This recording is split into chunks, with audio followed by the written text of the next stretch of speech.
Testing, testing. Oh, goddamn, I went to the other mic again. Motherfucker. Ah. Properties. Device. There we go. Much better. Okay.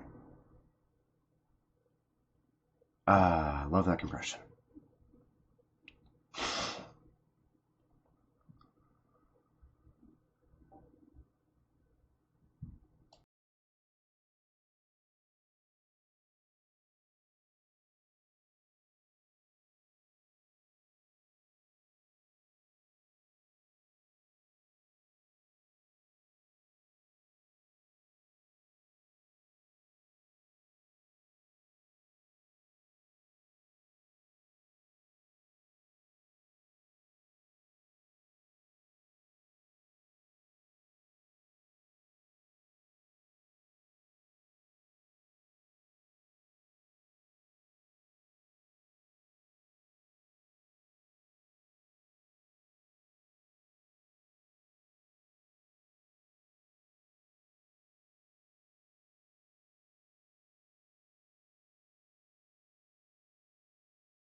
Alrighty then. Hello everybody and welcome back to Grim Gaddy's channel, where today we are finally back to Dungeons and Dragons. Yeah, and even better, our beautiful, wonderful, and ever humorous and entertaining Avarice crew. Now, some of you may notice that this is already being recorded and archived way earlier than usual. Some of you may also notice I started almost an hour early. Reason for this is, DM at the last minute decided to throw at me an idea. The idea being, we get a nice solid recap of everything that happened from session 1 to now. Which sadly was well before I actually got into recording and streaming these things. Which is sad enough. Well, that all said, let's click over to live and start this wonderful recap, which in itself may take anywhere between 30 minutes to an hour. And if we can get the entire crew on, maybe we'll start a little early. Who knows? If all else fails, I do hope you all enjoy, whether you're watching this live or you're watching it from the archives. Either way, do enjoy. And let's go ahead and pray to God my audio settings actually stay where they're supposed to be. OBS is a pain in the ass. Let's go live and join our wonderful DM, Legion. Legion, who has his mic muted and is probably watching my Twitch right now. Yeah, I just muted you. Hi. Well, not you, but him. You get the idea. You muted me, but not me. Yeah. So, I muted past you so that I could hear now you. No, that was then. This is now. We're in now. Yeah, but we're about to be talking about then. It's really just a complex thing. We're having a Spaceballs moment already. I love everything about it. You know, I've been trying to get one of my friends to watch Spaceballs with me, but unfortunately he's never in the mood for Spaceballs, and I tell him that he's wrong practically every time he says that. Well, that's because he is wrong every time he says that. You're being nice. I'm glad that you feel that way. Spaceballs is amazing. Mm-hmm. Alright, so, let us go ahead and just recap everything. Also, just so you know, I have Twitch chat on my screen now. Pop out thing. So that should be fun. I can go ahead and pause you because I don't need to actually have that take up my internet space. You are basically here to help me remember things that I forgot. So be prepared. Talent. Oh, this should be interesting. Let me see if I can find Let me see if I can find the oldie journal that I used to keep. Oh crap! Dude, I actually keep telling everyone that I love your notes in your character sheet. They're like the worst possible things, and you don't spell anything correctly, and it's wonderful. So session 1. I'm just gonna start from the beginning. Actually, I have a session listing over here that tells me jack shit, so hopefully this will go well. Best I remember it, you guys... Oh, fuck! Okay, so you guys started off in the town of Forston, which most of you forgot, because you were there for 10 seconds. 10 whole seconds. Yeah, but you were in the last drop, just a very traditional D&D opening, just 5 random fucks in a tavern, and then some merchant guy pops in. You know, he had a cart that got ran over by, or got taken over by lizard people. Of course, over a century ago, dragons had basically disappeared just randomly, alongside many dragon kin. In this world, that would be like lizard folk, troglodytes, kobolds, most dragonborn, things like that. And it's just kind of led to this world, Eros, to be a lot more it has a growing economy. It's a much higher economy. The dragons in this world are a little bit like stronger, a little bit like more of a big deal. I've like just been going through thoughts in my head today. But Anyway, because they're the ones that would have survived whatever catalyst brought out their near extinction that no one really knows about. right. Anywho, so you guys don't know what these lizard dudes are. You just kind of like, you guys walked in. Here's something I don't know if you remember or not. It was 5 of you and Seymour, and the bard wasn't there. You guys didn't find the bard until you got to the cart because he was tied up to the cart. Oh, I do remember that. Yeah, good times. So like obviously you guys cleared off the cart itself, and there were no kobolds in the area. But you did notice a cave, so you went in it because you're adventurers. Of course, Seymour Terrace is afraid of caves, obviously. So he did not join you. I did not text my wife that I got home, and now she's probably mad at me. Nope, she did not even notice. Anywho, you guys entered the cave, successfully cleared it out. But it wasn't just a cave; it was a shrine to something. The statue itself was broken, but there was still a little shrine area with 6 gems that obviously the bard just had to touch. Worked out pretty well because all of you got branded by an ancient dragon goddess. And this started the wonderful adventure of why we all don't like the bard. More or less. After that, it was basically just, you guys went up to Giora to see if you could get it taken off of you by a priest. You went to the Grand Priest of Paylor. He was just like, nah, I can't do it. Apparently, he told you that it specifically seemed like something above his pay grade gave you this mark, like a god would have had to do it, or else he'd be able to remove it.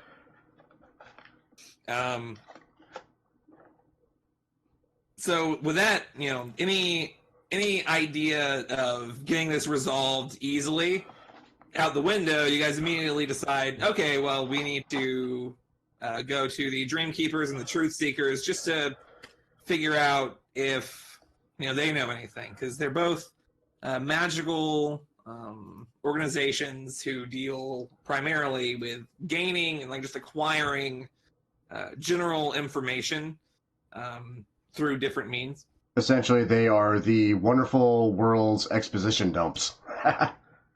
More or less, but they're more than that. They have their things, but I can't tell you about them, unfortunately. The joys of being a player. Oh, I love it. It's like so. It's like, what do I know about these things? Classic DM answer: you don't know. Yeah, dude, you don't know. You don't know. Man, I've said that so many times. It's the classic DM catchphrase. It's great. They both kind of led you to the same place, though. In fact, I think they both gave you a little bit different information, but they both led you to the same place, the Shadescale Burrow. Yeah. So you guys went to the Shadescale Burrow and, cleared it. There was a ton of lizard folk. That was the first time you fought lizard folk. Before that, you had fought troglodytes and you had fought kobolds. They were also the first time you fought classed kobolds as well. Oh, before that though, didn't we have that wonderful encounter just on the way there with the blights and the incarnation of Carnage? That was before you got to Giora. I forgot about that. That was before you went. As you were traveling to Giora, all these blights popped up. One of which was a homebrew thing I made called a Snapdragon Blight. That was as you would expect. It's a dragon-shaped blight. Thank you for remembering that, because that's kind of important for reasons that you don't know? I was sitting there actually remembering everything we encountered in the Shade Scale. I was like, oh, we ran into that thing. Wait, we ran into that thing already. Oh shit, we forgot about that thing. Right. The incarnation No, of Karnan. because what makes that one also important is that Seymour Terrace came in at the back end of that fight. Because I forgot about him the entire time. Fucking oops. But no, like whenever you got to the Shade Scale Burrow, like you cleared it out of stuff. You didn't actually. You just kind of made your way and eventually found what I wanted you to find, which was this chamber that leads like basically this huge ravine with a big like lava flow. The entire thing just lit by this orange and red glow. This out from the other side comes a fucking obsidian dragon called Grima. Grima Redscale? Yep. Fuck, that's what you said in your notes. It's red. It's Grima Redstone, but you're the worst, and you fucked with my brain. Well, we're going off my notes, because I'm the only one that apparently takes them. Exactly. It's Grima Redstone. Grima Redstone, didn't try to kill you like some of you originally thought. He would have murdered all of you in one attack. It would have been great. Yeah, he was a freaking adult black dragon. Yeah, he was going to murder all of us. Thank God he was an ancient. Oh, he was an ancient. That's even better. He was an ancient obsidian, which is something I made. We would not have been able to touch that. Well, thankfully, he wasn't hostile. He was just lonely. Yeah, no, he was just lonely as dicks. So he decided to give you guys some information. Be generally friendly. It was from him that you guys learned that the Dragon Slayers. Let's see, this is more backstory stuff. 12 years ago, a dragon came out of wherever by the name of Ulheim Stormrider that started attacking things, people. Eventually, these Dragon Slayers stepped up and just fucking, killed them, basically. Earned that title. Right. Grima, however, he gave you a little bit more information about that. He's the one that told you that the Dragon Slayers had the same mark. He told you that the mark itself came from a dragon that gained enough arcane power and worshippers to ascend to godhood, called Nefaria. He's the one that told you that Ulheim, he was a little bit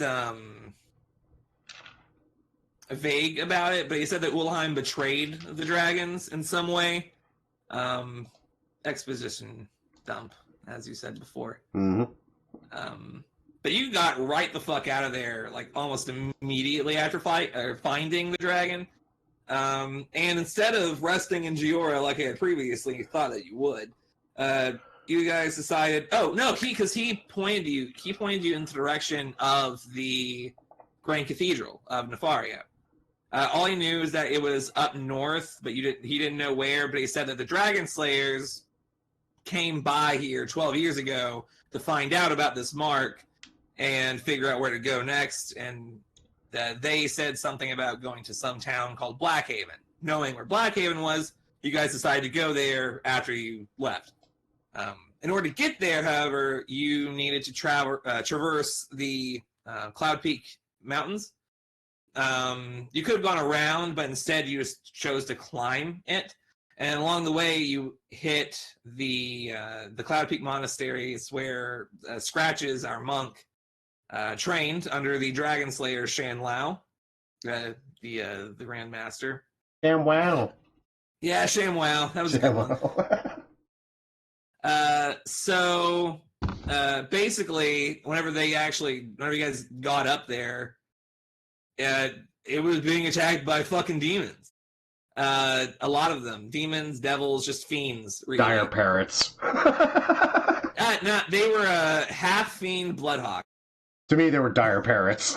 I mean, that's fine, but, they're cooler than that. Well, yeah, but at the same time, for those that don't know, because I didn't record until then, I got in late that session, and literally I got jumped into, okay, there's a bird with horns sitting on a rock staring at you all. It's like, okay, well, yeah. And before I can even say, okay, let's not dick with the freaking dire parrot there. No, of course, our tabaxi monk, being a freaking tabaxi, has to be the one to dick with the dire parrot. And then we got swooped on by several. Yeah, it was a problem. I remember you being late. That was a good one. I mean, you guys cleared the place of demons. A lot of monks lost their life. You guys almost barred and scratches because you guys didn't know that. Fuck, what are they called? The big guys. Baylor Bulgar, the big one. Yeah, Baylors. That was fine until our bard, being our wonderful rule lawyer and a jackass, and the other reason we're not fond of him more often than not. See, on the one hand, I'm glad I know that they explode now because I can bring that into the game later. I didn't know they exploded back then, or else I wouldn't have put it in. But it was fun. Yeah, our monk almost died from that alone. It was pretty good. But you guys managed to survive. You went back into you got into the monastery where you met Seymour again. This time training as a monk and having trained a little bit as a wizard after finding out that he was a sorcerer. After a little bit of tomfoolery having to do with baths. You guys. What fucking shock! Yeah, I love that. Was before you guys knew that boots had magic. Yeah, it was.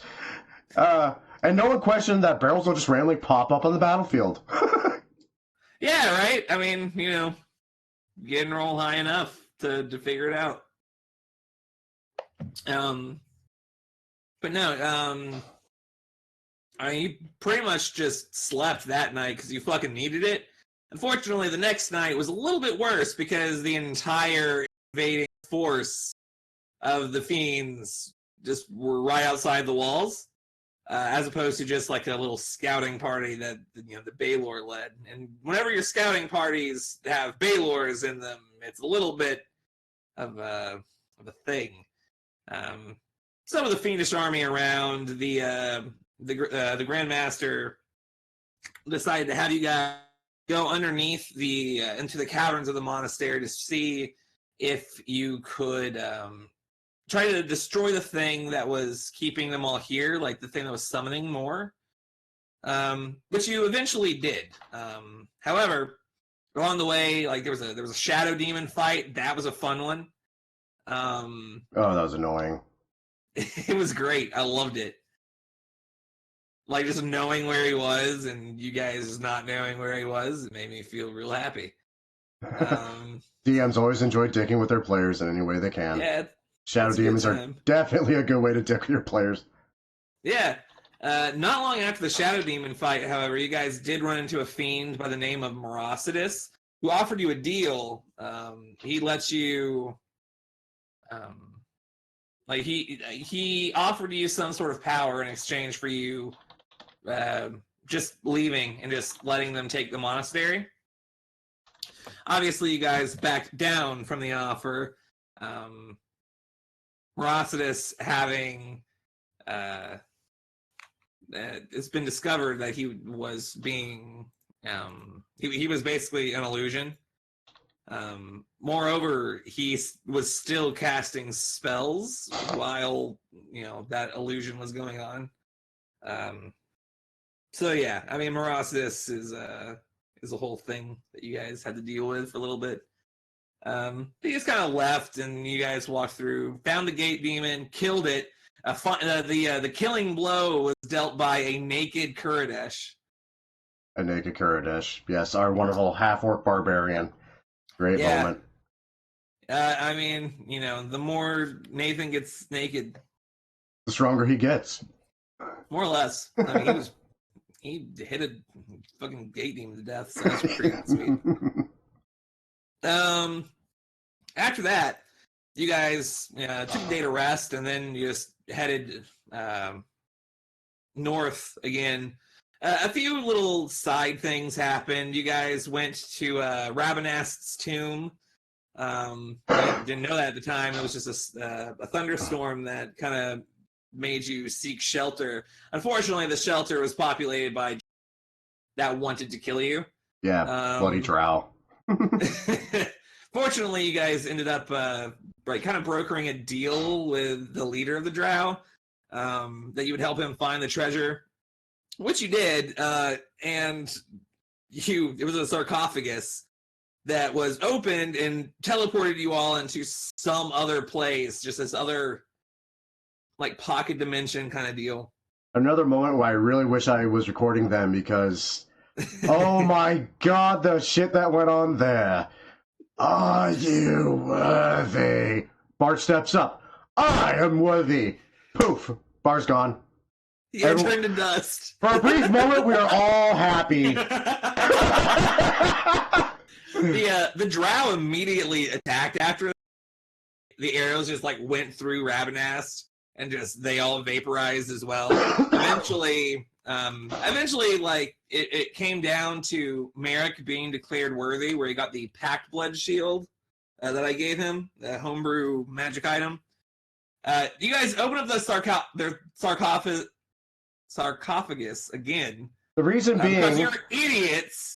Well, no. We had a solid reason. I mean, the Bard was playing dead at that time because he got poofed back to existence, and he kept rolling stupid high performance rolls to the point where he still kept the roll up even after I had stabbed him. You know, I forgot that Kurdish wanted to bury the Bard in the sarcophagus. So we just kind of went with, okay, screw it. I mean, what's the worst that can happen? We open up again. Oh, guess what popped out? The frickin' Lich thing again. Ravenous. Yeah. And we're all standing. He's not a Lich. He's scary as shit. He is scary as shit, you're right. Like, big, cloaked motherfucker with a goddamn deer skull head. Anyway, you guys managed to win me over as a DM, and I just gave you all magic items. Between the Bard's wonderful bullshit dicking around being a Bard and Talon's epic freaking speech where there's a flag flowing behind him, it's all patriotic as hell. I can't remember a single word of it now because it was all on the fly. Yeah, it was just like, oh man, you have balls. It's just really good. And that's where we got all our power up. I mean, the Bard hasn't used. Merrick has barely used his Packed Blood Shield. Kurdish hasn't used his Ring of Raging Thorn. Yeah, you haven't used your arrows. But that's for obvious. Yeah, well, that's for obvious reasons why I haven't used those. What did I give Scratch? Oh, Scratches has the cloth shackle hand wraps. Those are fucking sweet. He did actually use those. The Bard has been using his thing. That freaking. He used it once in the dungeon, and it saved his life. Yeah, it was it was interesting. He turned his thunder wave into a fire wave by singing the thunder wave song in F, the F key. It was pretty good. It's pretty good. At the end of that, like, you guys slept, but Merrick on watch, like, saw a single drow running out of the cave that he tripped with his mage hand and damn near killed. By a trip. It was great. He rolled a nat 1 on his, like, dexterity save, and it just, like, face planted, and he would have died if Merrick hadn't healed him. But he didn't. Which is how Enoch Tamarill became a thing. Yeah, we had a DM NPC again. Yeah, those are always fun. I loved Enoch. Like, the first thing he did is completely ruin one of my encounters. But hey, bright side, it made it so much better for the ending. Yeah, I guess. No, because on the continuing on from Blackhaven, at that point, you guys went to Kurdesh's old hermitage, where Kurdesh had sex with his childhood crush, and you had sex with Kurdesh's mother. Because D&D, why the fuck not? And alcohol. Don't forget alcohol. And alcohol, which we ended up buying, like, God, how many kegs did we get? I freaking got at least one. I think all of you individually, like, have 6. No, I think Tilly bought a lot of them. Oh, For a that's lot right. of it. That's No, right. she bought one from Boots that Boots bought specifically to sell to her, That's and right. then also brokered a deal. So that was a whole thing. Yeah, Talon was just becoming a raging alcoholic and figured, hey, look, they're selling kegs. Why the hell not? Right. I mean, why wouldn't you? PTSD. Along the way, at that point, there was a little bit of an encounter. You murdered a man tied up to a tree because he didn't speak first. Yeah, so I'm going to elaborate a little bit on that because that's one of my Talon's proudest moments I have with him. I'm glad. What happened was we got ambushed by a couple bandits. At first, I think we only saw the mage and the fighter, right? That's all we saw at first. It was a fighter who immediately out from Inox poison bolt. Because Drow warriors are a pain in the ass if you get -5 to your cons save. Yeah. You're just out for the entire fight. For DMs that may be watching this, don't fucking use that. That almost killed my party and lost mines because of that one reason. But anyway, it is good. Don't get you guys didn't get knocked out. I think it was like only the ball knocked out whenever we fought the Drow in the first place. Yeah.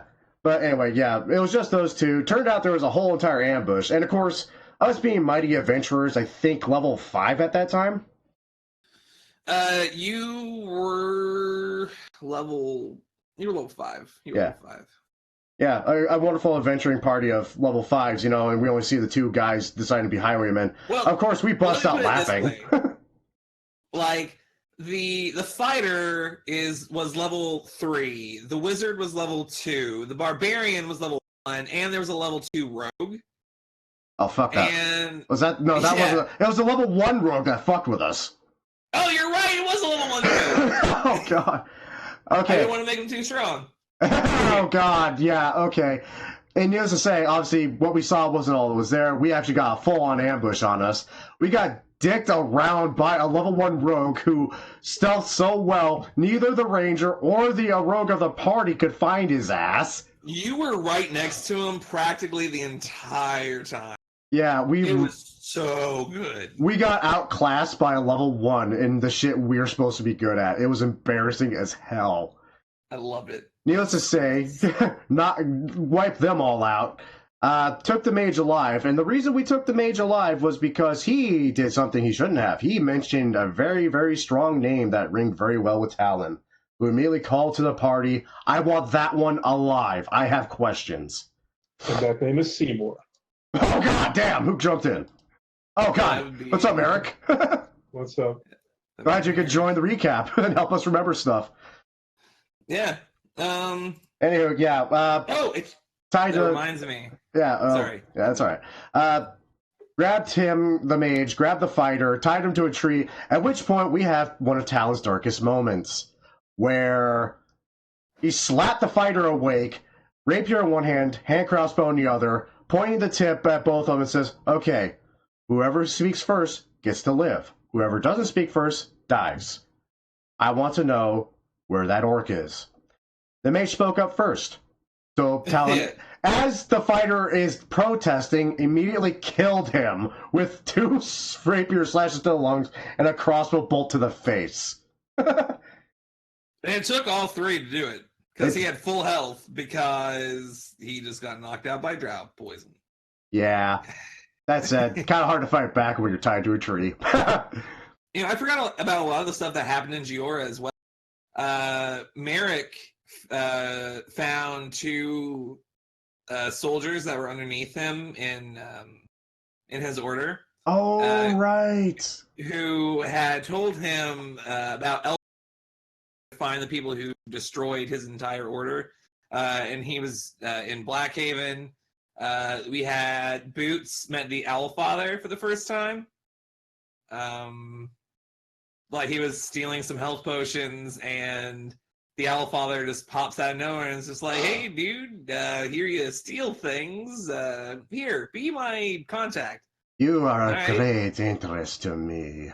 You have thieving hands. He does not talk like that at all. No, but that's how I always picture it whenever you say Owlfather. right. Oh, thanks, Locke. Yeah. It doesn't tell time, but it strikes when it needs to. So anything else happened in Giora that we're forgetting? There was Merrick's thing with his brothers in I mean, arms. Scratches did some pit fighting. The Bard played a show. Talon I went won bounty like hunting. almost over 1,000 gold in that gambling match. Oh That God! was pretty good. That wasn't until right after before you got to Blackhaven as well. Yeah, we'll get to that. Yeah. Anyway, continuing on as we retcon back to what we did and keep forgetting about. Yeah. Kuridesh and Scratches did their first little sparring match where Kuridesh revealed that he could breathe acid, and it didn't matter. I got 100 on the cat, and I won big at that bet. Yeah, dude.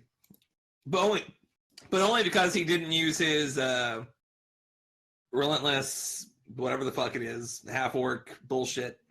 Oh, that's right. He forgot about that ability. Yeah, I probably wouldn't have taken it because he only had like 2 or 3 HP left. And Scratches has trouble hitting things. Yeah. Let's see.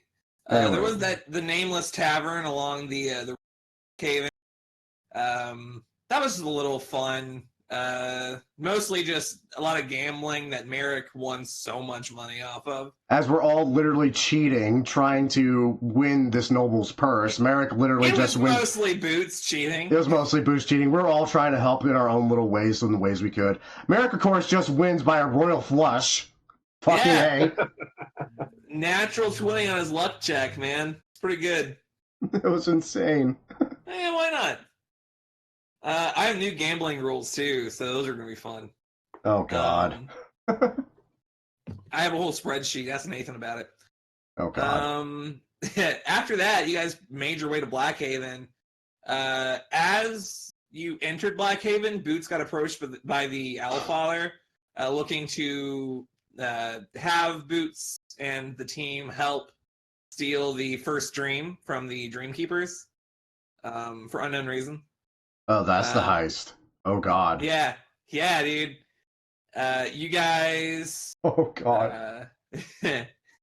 You guys went to the Drunken Dormouse. Where we met Tilly, and it got that wonderful bit of backstory of Boots' history. Oh, God, yes! Tilly's good. Today's gonna be a fun day. I already know. Oh, man. My notes are just full of good shit. It's just like I've struck gold and I wrote them in my notes. What else happened that first day? Oh, you got Einok a job. They got the drow a job at the mine. And it's like immediately afterwards they find out the entire thing is infested with lizard people. And the first thing that they think of is, oh, there's probably demons in there. Because that's what lizard people means. No, that's what the bar kept telling us, was those fucking demons. Because he was a liar and a piece of shit. He was a piece of shit. What else happened that first day, though? Oh! Shopping. Lots of shopping.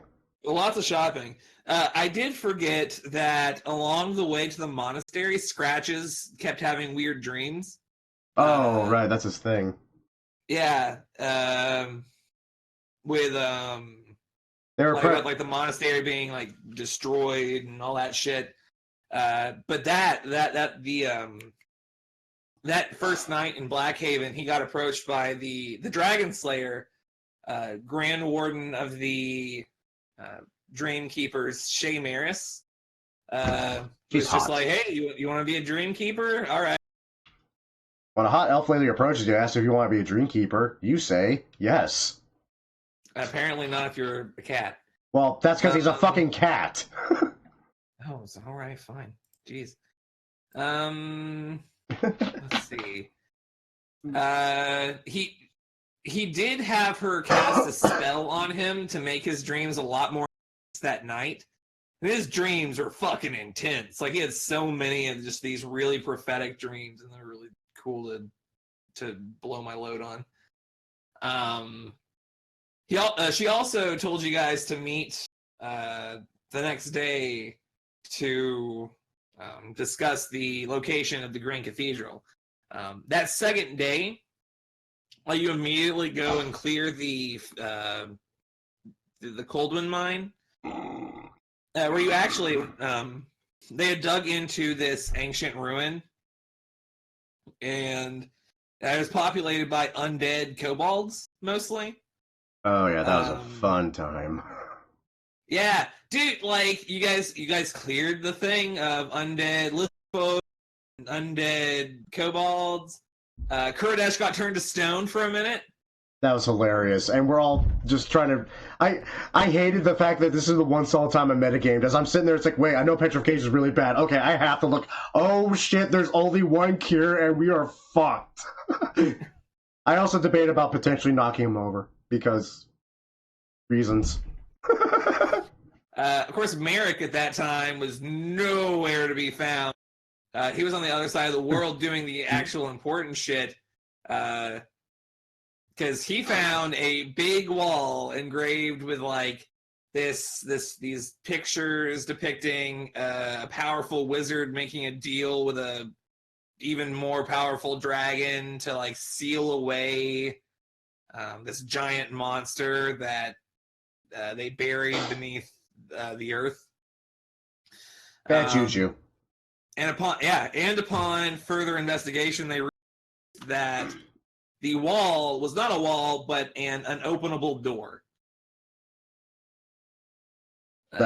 We all immediately got wicked bad vibes from and decided, yeah, we're not even going to try to open this. We're going to go ahead and actually tell people not to touch this. Probably seal off the entire thing, because if we can't open this, we probably don't want to know what's on the other side. You probably don't want to know what's on the other side.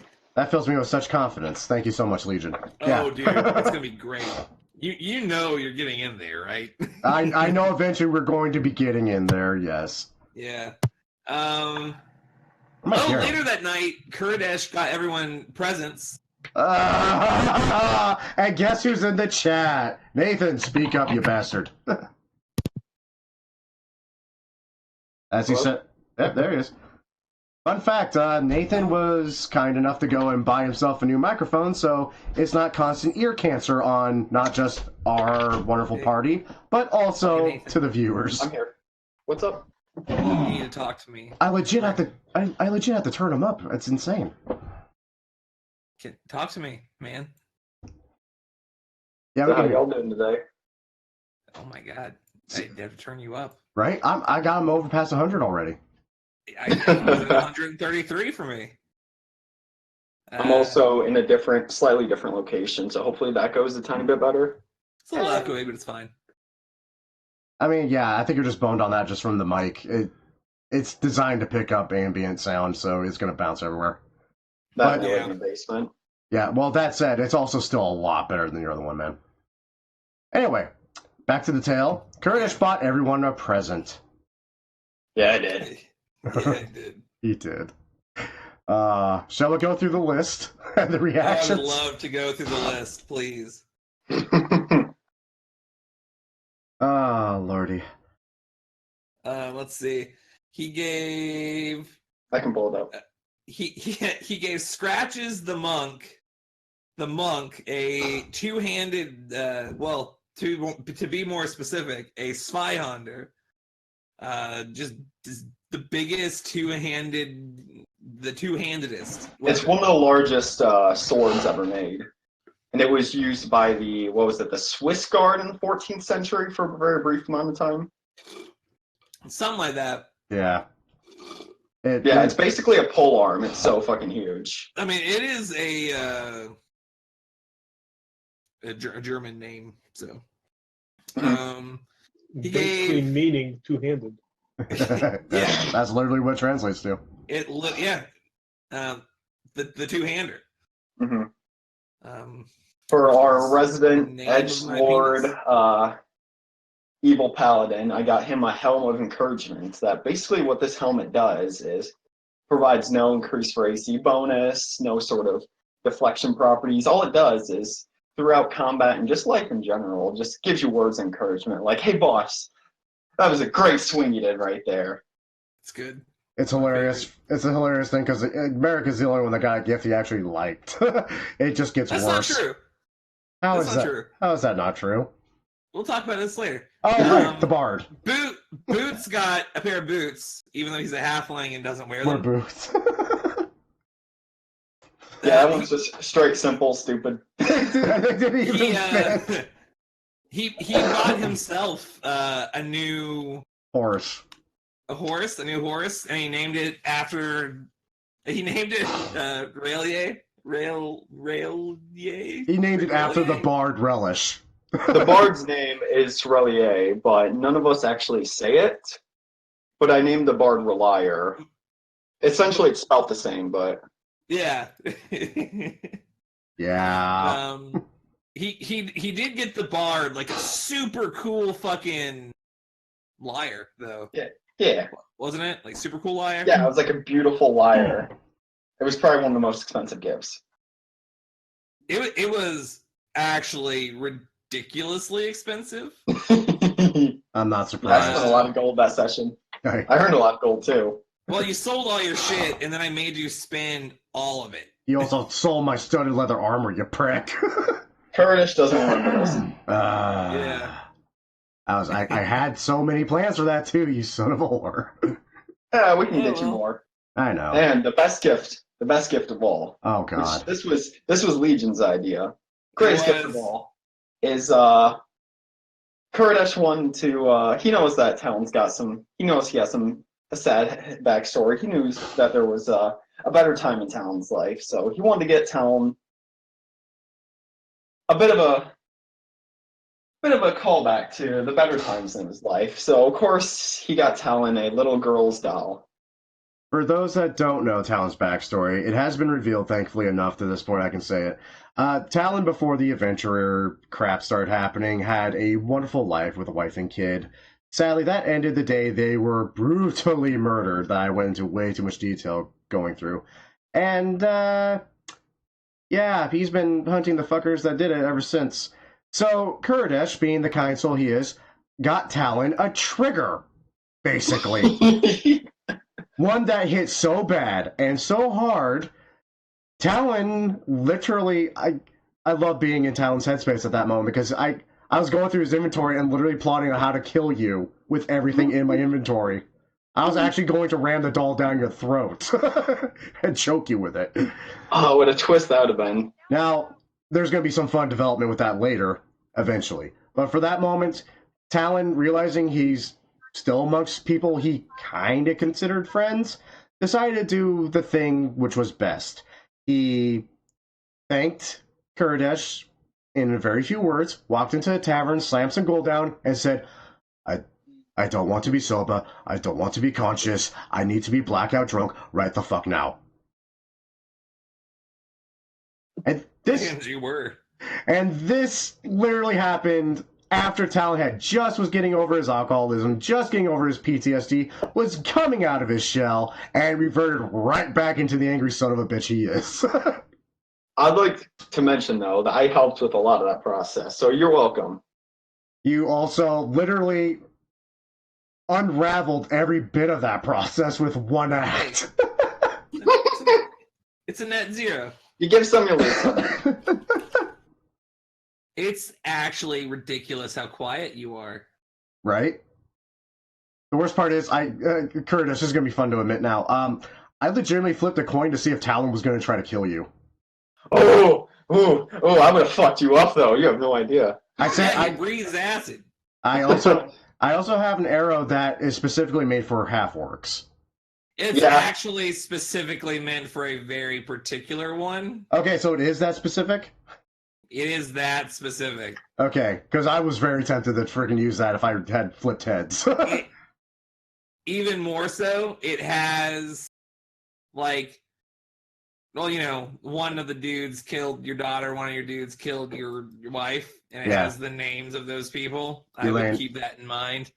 Yeah, Elaine and Marie and Ungrin and Amorous. Yeah, good times. Oh. I love what I'm doing with them, both of them. I know where both of them are at right now, and I love it. Oh, that's okay. I'm going to really enjoy when I murder them both. Oh, I'm pretty sure if it happens. Yeah, if it happens. You could be super dead. I could be super dead. That's okay though. I got backups. Die today. You know what's happening. Exactly. That's okay. Blackhaven's a rough town. That's why we have backups. No, Blackhaven's great. Blackhaven is great. Is great. Like, I'm so happy for the picture I chose for the thumbnail for my what was that? I think it was my events.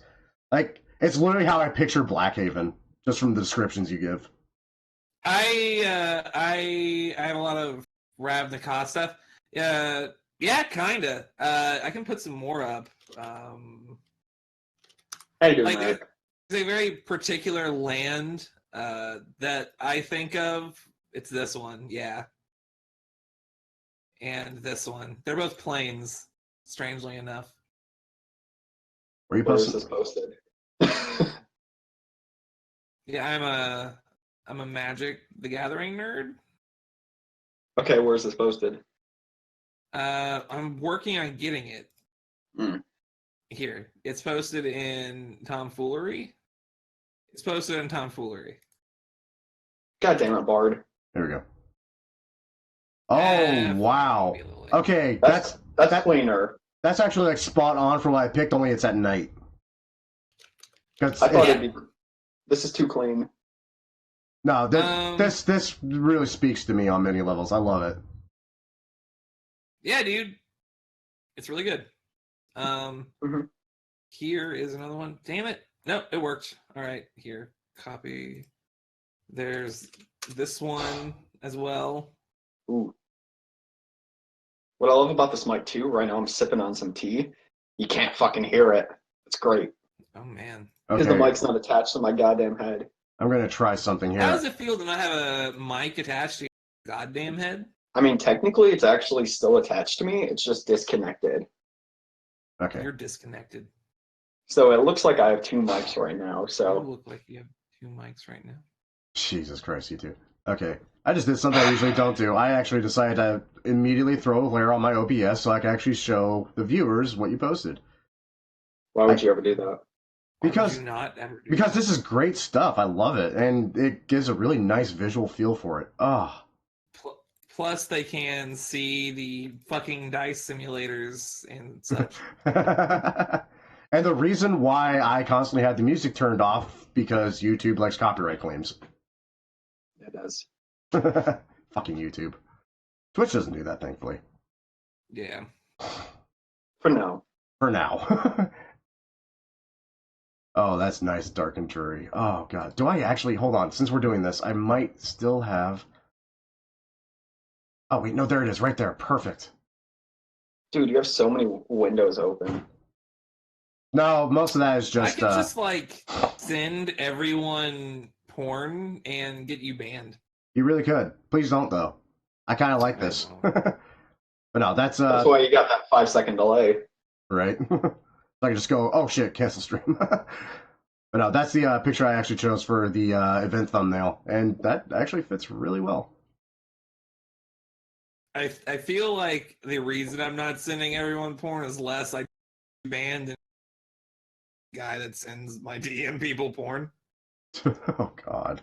Yeah, Because I some would of have mine to are go porn. and find some and then give it to you. Like, you know? And there's a I minor would have in to the go chat. out of my way to find porn. Yeah, but the monitor's me. I like how I come back to porn. Okay, let's It's like, wow, this guy, Huh? this one became interesting. Why do we have porn? Why not? Because the internet is full of porn. Dude, I'd love to see a porn version of that D&D art I saw earlier. Have I tried to send any of you guys the book of erotic fantasy or something? No. It was like it's an old 3.0 book. Here, I'll read a little bit. This is gonna be a God. fun little 7-minute thing. So, back in Magic the Gathering 3.0, because the entire third edition of Dungeons and Dragons was an open game license, so anyone could make things for it.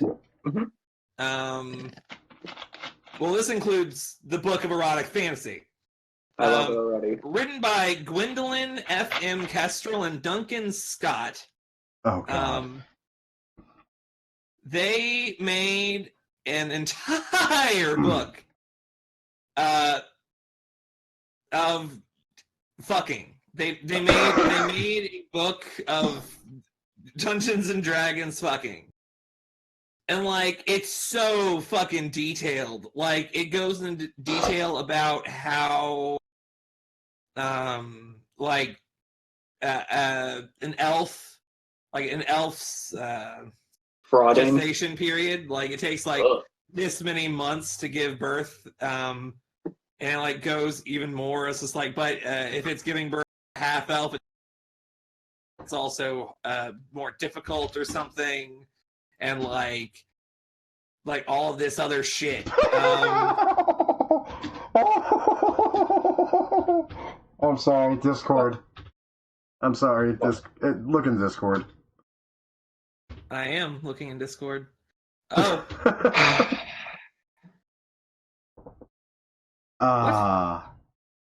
Thank you, Scratches, you son of a bitch.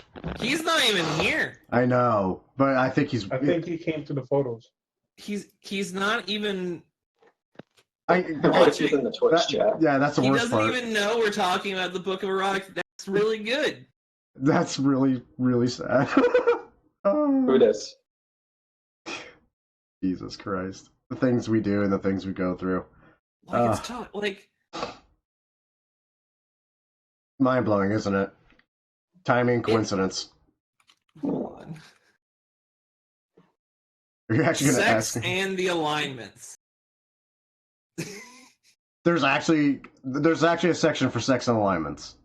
Yes, lawful good. A lawful good character acts without thought, looking ahead to the implications of his actions. He earnestly endeavors to be honest and respectful with any potential partner. Some choose to be celibate or chaste. Others wait for sex until a permanent relationship, such as a marriage, is formalized. A lawful good alignment does not prohibit sex outside of marriage. It just means that the character must clearly communicate with what he is offering and what he expects. It's like dead serious the entire time. Oh my god. It also, it's like, let's see. What alignment do you want me to read? I'm scared, but I'm curious. Chaotic good. I was gonna say chaotic good. Yeah, let's go chaotic good. I'm kind of curious what chaotic neutral would be. I mean, I'll work on it. Let's see. A chaotic good character does what he thinks is best. He's rebellious and cares little for customs and norms, but respects others' views. Simply put, he does what he thinks is good and right. Often, a chaotic good character makes an effort to exhibit his individuality, especially in a repressive society. He knows that he believes and follows his heart, seeking happiness, while trying not to. It basically is just like. Also, it like has entire like stories. Mm-hmm. Like, it's literally the worst book of all time, and I love it. So a chaotic good character would ask about anal before actually attempting. Good to know. So what is chaotic neutral? No, if it felt right. Lawful evil. Anal always feels right. Evil. Oh, lawful God. evil. I mean, yeah, lawful evil. Lawful evil is Christian Grey. A lawful evil character uses sex as one of her tools. She takes what she wants from those within her power, negotiates with peers, and submits to those above her in rank. A lawful evil character is most definitely evil, but she plays by the rules. And it tells a story about a very strange encounter. So, okay, so lawful evil is basically the intern. Good to know. Yeah. Let's see. Player character. Let's see. Sex and the species. Oh my god. So player character races. Let's see. Dwarf. Quote. Love is like stone. Let's see. Oh my god. That's it? I mean, I'm trying to read through something good. Despite their reputation as curmudgeons, dwarves are energetic lovers known for their prolonged sexual sessions, which can last for a full day or more. What the fuck? Still, dwarves are not very sexually adventurous, sticking with tried and true methods and shying away from any kinks that other races may enjoy. So, kids, if you ever end up becoming a very famous tabletop RPG, always bear in mind, Do not make your material open source, otherwise crap like this pops up. Like What? everything else in the dwarven community, dwarves are taught the basics of sex in the same way that they would learn how to handle a hammer and tongs at a forge. Some things are done just so, as that is the way it's always been. That's Let's basically see. how I learned sex. Just kept on hammering. Yeah, pretty much. What did I walk in on? Hey, buddy, how you doing? I'm just. We're reading the book of erotic fantasy. Okay. We were trying to kill time as everyone gets in session, and for whatever reason, freaking Legion just happens to have that on hand. This is where we cut to some Martin Gaye. Oh, Who God. wants to read how centaurs fuck? I do not want to know that. Give it to me. Give it to me. Centaurs live in tribes that are similar to the herd of horses. Centaurs undergo a period of heat lasting 3 months or so, in which they experience intense sexual feelings. So yeah. Oh my God. That's good. Dryads. Oh. These elusive tree-bonded creatures tend towards shyness. They often love one or two other creatures deeply and passionately, but you blah blah blah blah. Let's see. Apparently they suck. It's not even anything written in there. Knolls? You want to read this? Knolls? No. Give it to me. See, no, kobolds. Oh God. The first line here is kobolds epitomize homospecies sexuality. Mm-hmm. They loathe most other races and dislike socializing. The I feel like thought I of took a mating dark with turn one on Tumblr. fills the typical kobold with revulsion. That actually is not what I was expecting. Huh. Why is there a T-Rex? Why is there a naked girl cuddling a T? What? Oh, that's supposed to be a dragon. That's not better. At no point is that better. I actually, interestingly enough, I actually took a lot of the how half dragons and things like that are born from this book. Oh, Lord. I can see No. you playing Heroes of the Storm, Eric. You see nothing. A part of me actually almost wants to kind of, glance through this now out of curiosity, and that scares me a lot. Curiosity. There's even more. They have, a whole chapter on rules, skills, and feats. For sexual intercourse? Yes. That is correct. In and of themselves. Let's see. First off, perform sexual techniques skill. Do you get superiority dice? Oh, God. Sorry. Domination dice would be a better name for them. Well, So- the thing about it is, this is 3.0, so no. Oh, so instead of Battlemaster, it's not going to be just freaking Master? It's just... Profession prostitute. That's a good one. Oh, Jesus. Background. STDs. They have things on STDs. Like a This is too debuff? real. Or... Crotch plague. That sounds made up. Oh my God! Sexually transmitted lycanthropy. Yes! Oh, my God. I mean, technically it makes sense. Yeah, it does. You're right. Plot I don't know twist. if you guys are paying attention. You guys are all paying attention. It's a good way to Plot suck the twist. blood right out. Only the genitalia becomes the lycanthrope. Oh, my Your God. dick becomes a wolf. Just gets hairy and just bites, and that's it. Every full moon, your dick tries to eat people. I think Merrick fell asleep watching Teeth one night. Oh, God damn it, Nathan. I just want to hit you so hard right now for even saying that. Why would you bring that movie up? I mean, if How he many- would have just listened and respected her chastity, it would have been fine. Oh, for love of God. Okay, for my viewers that watch this in the archives, for God's sakes, do not look up the movie Teeth. I warn you now. It's not How, like It's not that bad. it's not It even is a totally fun that movie. bad. It's just It's kind not of. that bad, my man. How many viewers we got going on? We've got This 0. This little Like shit show. -8. Nah, that's good. at this point, I'm recording We for own archives. 8 viewers. We own 8 viewers. I mean, we're not even doing anything right now. Nah, and I feel like I I feel like we're doing a lot, so much. Well, now that we are all here except for the bard who says he might not be able to make it.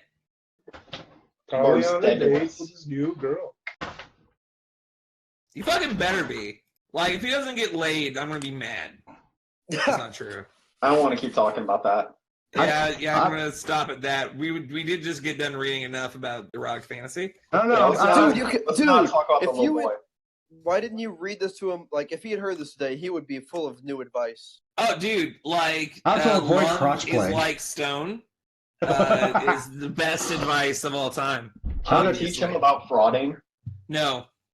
What the hell, Nathan? For God's sake, 13 years without watching my stream, I think. Not anymore. Right now, no. Okay, then watch the archives. let us far- go ahead and get started, my dudes. So I want to try to do something. Okay, so first off, we left off immediately after the tiefling bard known as Song has. Oh, we forgot left. that too. Fuck. Yeah. Hot. I'm so pissed I have advantage on that and I still fucked it. Yeah. So she just left. You're hanging out with Seymour presently.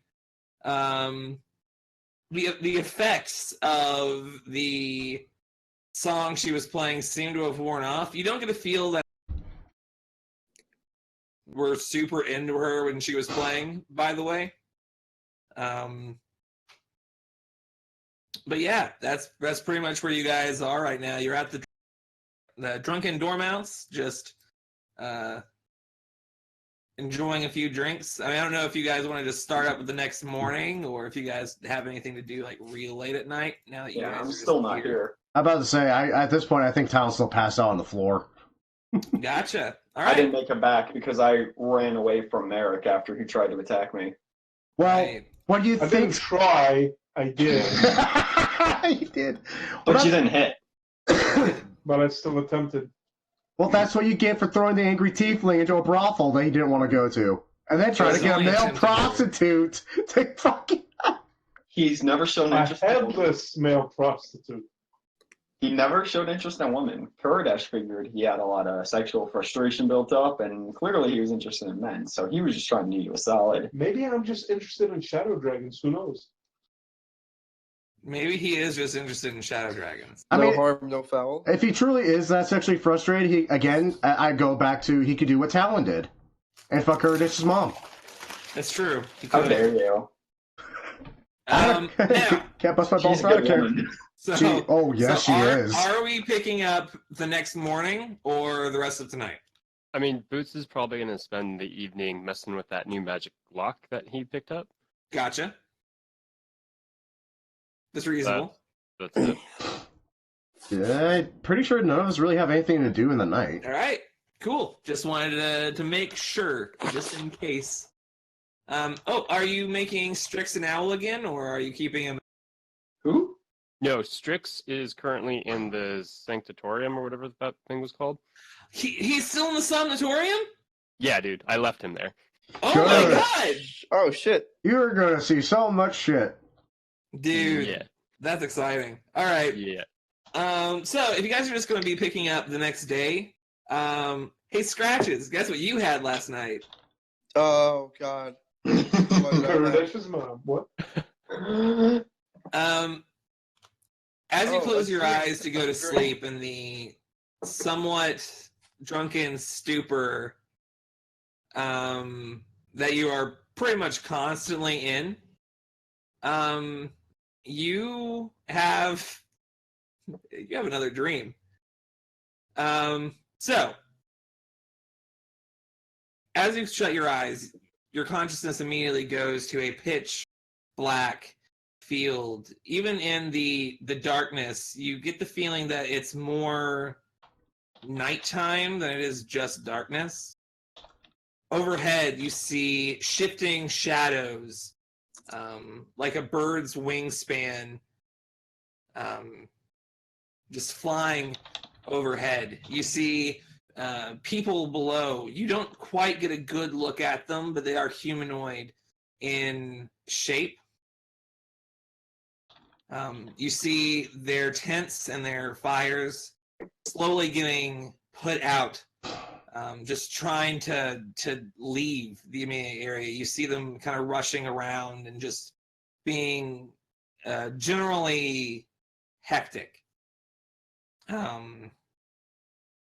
Suddenly, the shadows that are flying overhead start spitting out black lightning below. And one after another, you see 4 of these creatures below get struck by the lightning and die. And then, just like that, your eyes shoot open. It is pretty early in the morning. It is only about 5 o'clock ish. But yeah, that was your dream last night. Just like to point out, the last time I had a dream was January the 28th. Time flies fast. Yeah. God, I'm a little sick right now, but I got it written down. Yeah, I'm glad. And if I'm sick, Scratches are sick. So That's obviously how that works. Yes. Oh, poor little guy. All right. So slowly, just one by one, you all start waking up, getting some breakfast at the Drunken Dormouse. I mean, you have 5 days ahead of you before you guys are. You've paid for 5 additional days.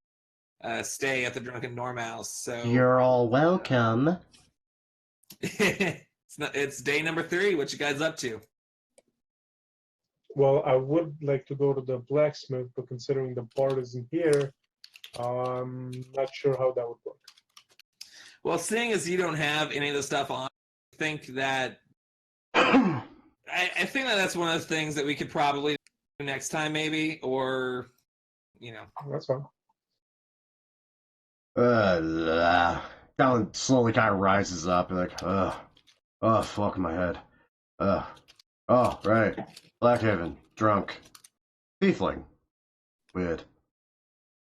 Oh, Mac, where are you? You're right. That was authentically creepy. I had a thought. I had it last night, but then Tiefling, and I don't remember much after that. You're looking for someone, aren't you? Yes, the elder of my order. I know someone that may help. Would I know where the Huntsman Guild is in Blackhaven? I've actually thought about it. You would know exactly where it is, but you would know the general location of it because Bounty hunters.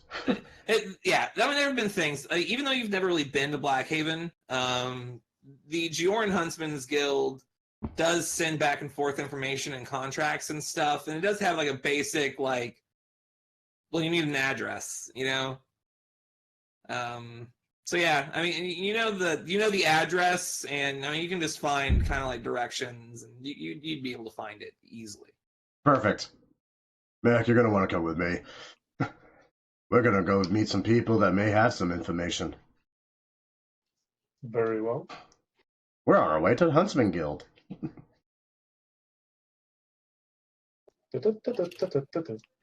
We're off to see the wizard, the wonderful Wizard of Avarice. All right. So while you guys are doing that,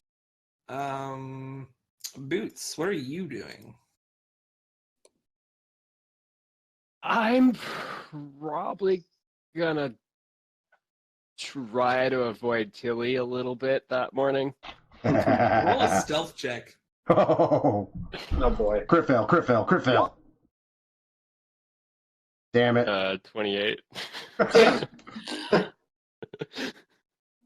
Goddamn rogues. How are they just so stealthy? Yeah. All Expert. right. You Uh, managed to kind of sneak out and just kind of like, try to keep your distance from her. and You're very small. yeah, I mean it's not too hard to blend in, but I mean it's still Tilly. You might I actually give her advantage because she knows who you are. But Ooh. never mind. yeah, that's fair. I mean, Hmm. it'll make you guys feel better. Yeah. So no, she doesn't know. Like you managed to avoid her. Cool. And I'm gonna probably spend most of the morning hanging out outside of the sanatorium, Dilly Bob. Somnatorium, Got and it. Cool. Sanatorium. you're gonna take a look around. I'm just hanging out around the outside. I'm gonna find a nice, quiet spot to sit, and then I'm gonna try to see if I can see what Strix sees. Right. All right. What are you up to?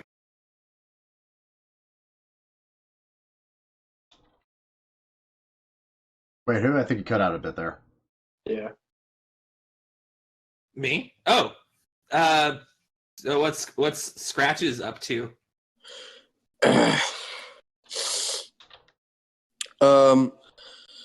Not really sure what the goal is for today. Well, we're supposed to go to the Grand Cathedral, right? I'm probably just gonna hang out in the bar until we get ready. I don't think that's happening today. I think that's happening once your stay is up. Pit fighting. All There right. you go. No, that's what I do. All right, and Merrick and Bro are going together. What are you, Kurdish? Well, so last night Kurdish was trying to help out his friend Merrick. He was trying to be a good friend. Didn't go so well. Merrick attacked him, so he ran out crying. So he did the only reasonable thing that he would do in his state of sadness. He decided to try to find a tavern to go to and just drink a little bit, drink away the pain of being betrayed by his good friend Merrick. More specifically, you managed to find a tavern by the name of Bumbagins. Old Bummigans. Old Yeah, Bummigans. Bumbagins. Continue. Sorry, I didn't want to interrupt. Oh, I thought this is where you were going to take over. All right, yeah. All right. So you're at Bumbagins. I'm gonna do a new thing. I'm gonna go to in-game tomfoolery. No, sorry, in-game non-tomfoolery, and Okay. I'm gonna someone go first. It didn't work. Why didn't it work? What was that buzz? I think the cat's going first. All right. Quick on the draw. Well, it was supposed to randomize a dude. Like it was happening wasn't it happening earlier? Oh, it was? I don't fucking know. Anyway, Discord fucking doesn't like me right now.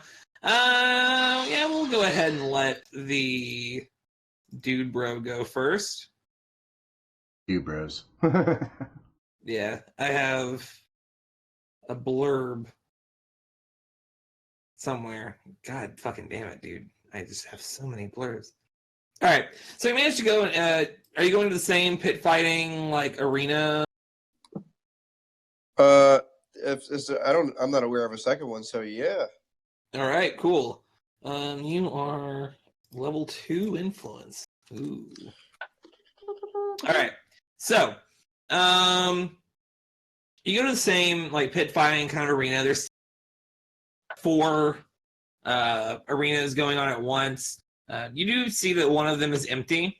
You take a quick look around. The man that beat you the night before is nowhere to be found. Grimguard. He's not around. Apparently, thing about pit fighting is if you do it well enough, then you can kind of go, just do it every once in a while because it pays pretty well. Damn it, Boots. Fuck you. Yeah. You gonna try to sign up for a fight? Yep. All right. You walk up to a woman. She is a human woman, red hair. She seems to be a little bit like business oriented. She looks up at you. She kind of like has these glasses, and she like pushes them back over her eyes, and says, yes. Are you interested in a fight? Yep. That's why I'm here. All right. Name, please. Scratches. Scratches. It's a family name. Oh, I see. All right. Just so happens we actually have someone who's ready to fight you right over there. And, he kind of points over. There's a fucking half-orc dude, kind of gnarly looking, who just jumps into the arena. All right, guess we're getting started. All right, need you to roll an athletics check, an acrobatics check, and a constitution check. You can re-roll you can roll one of them as just an attack. You can just make it an attack. Yeah, that'll be the constitution check that I do for that. Yeah. All right. So, athletics, all right. Acrobatics, not all right. And con saving throw replaced with an attack. All right. 24, 9, 25. All right. I'm just going to try to cut to the chase real quick. You win. Obviously, he's a little bit faster than you. Quite a few of your, but you're hitting real hard and you're just taking it. You gain 50 more influence. 15? 50. Oh Nice. my god. Where is your influence? There it is. So you're I'm at 166, I believe. You are at 166. You also gain 50 gold. That's even more important. Yeah. Let's see. Judging by that, I give you another, at least another 2 more fights than you. Yeah, I got it.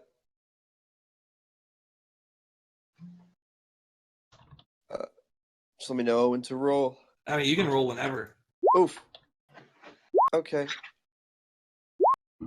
That's probably fine. Maybe not. No, it's not. Oh my god. So this time you're having a little bit harder. He's hitting harder than you. He's dodging more than you. You're taking a punch better. Like, he's not winding you as much. But unfortunately, by the time that it matters, like, you're just get on the ground for a few seconds too long and you just can't pick yourself back up. You have lost. Well, that was the thing. Yeah. You're down 25 influence. It's 141. Yep. Now, by the end of the day, you probably feel a little better. I'd give Oh, one more? Oh, shit, yeah. Okay. you one more. I only got one shot. Redeem myself. Oh, Ooh, wait. Oh, my God. yeah. Oh. Wait, ma. Shut. All right. You were right to only do one more. Even though this time you're pitted up against an opponent that a little bit lesser known, and you managed to pretty much stomp the floor with them. You're hitting more than just he rolled a 7, an 8, and a 19. Like, he's taking a hit more than you would think he would, but he's still just way out of his league with you. You gain another 50 gold. And you gain 11 influence. So you should be at 152. Yep. One of these days. And by the end of the day, I'm going to go to the bank and convert all my I'm just going to try and convert everything that I can currency-wise. Gotcha. So I'm going to deposit them checks. I'll just do that. All right. So, who wants to go next? Electrum is 5 gold pieces, right? Or no, 5 per gold piece. 5 Two. Electrum is a gold piece. It's 2. 2? Something like that. Yeah, it's a $2 bill of D&D. Yeah. All those. Oh, right. Rolling initiative would be good. Didn't we do something weird with the money? Oh, crap. There's the bard. Don't pay attention to the money. New phone, who this? 16.8. No, this is Patrick. Oh. Well. No, this is Patrick. Oh, that took me a moment. Whoa, Nelly, what just happened? Yeah, that was weird. What just happened? What did just happen? There was a weird sound thing. Sounds like a wasp.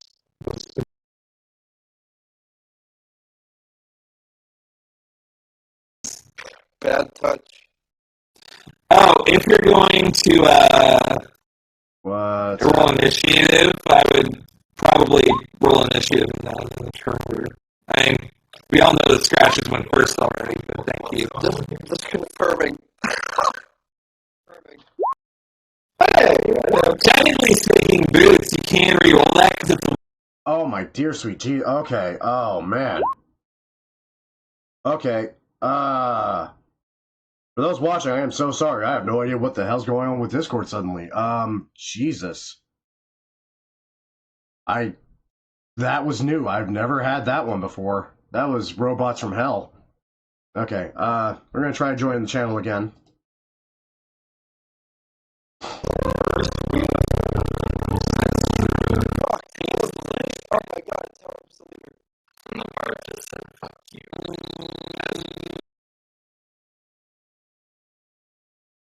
What the hell?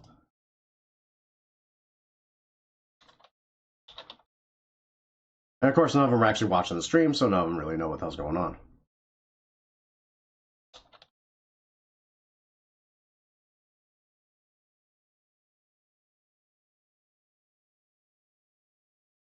I'm gonna try restarting Discord. God, what the hell is my CPU at right now? My CPU's not doing anything weird.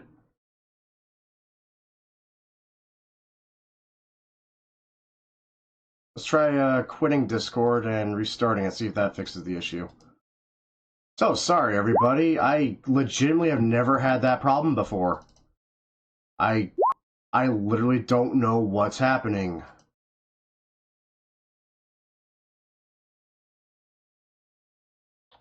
Goddamn it, Kurdish. I can't, I'm streaming.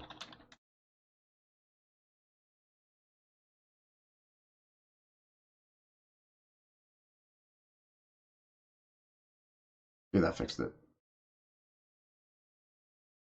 The bartender. Okay, there we go. Whoa, Nelly. Okay. The bartender. Funny. Done it! So the bartender, she's a gnomish woman. Her she's wearing like pretty standard like tavern owner kind of apparel. She has like brown hair. It's like kind of braided into intricate things. You can't tell the difference between a gnome and a halfling, so take your pick. She is just kind of like leaning over, like sitting on top of the bar, leaning over and like running her hands through your hair, being like, "Oh, no, it's gonna be okay. It's good." I just wanted to make him happy. I took him to a brothel. I thought that would help. I don't know. Oh my god. I got what he needed. I honestly don't really know what to do for you. Well, did anyone have any ideas? Everyone is just kind of like looking around you. They seem like genuinely concerned. Like the people around you, it's like, oh man, this guy, you just wanted to make him happy by going to a brothel. What's up? What's wrong? Like everyone's just super on your side about it. about it. This one is big sore to me. Suddenly, Hannah just like hops on top of the thing. It's just like, you know what? I know. And she pulls out this loot. Now, the loot itself is not as fancy as the one that you bought at the Bard, but it is like this nice, like red color. And make a perception check. Oh boy, I am infamously bad at those.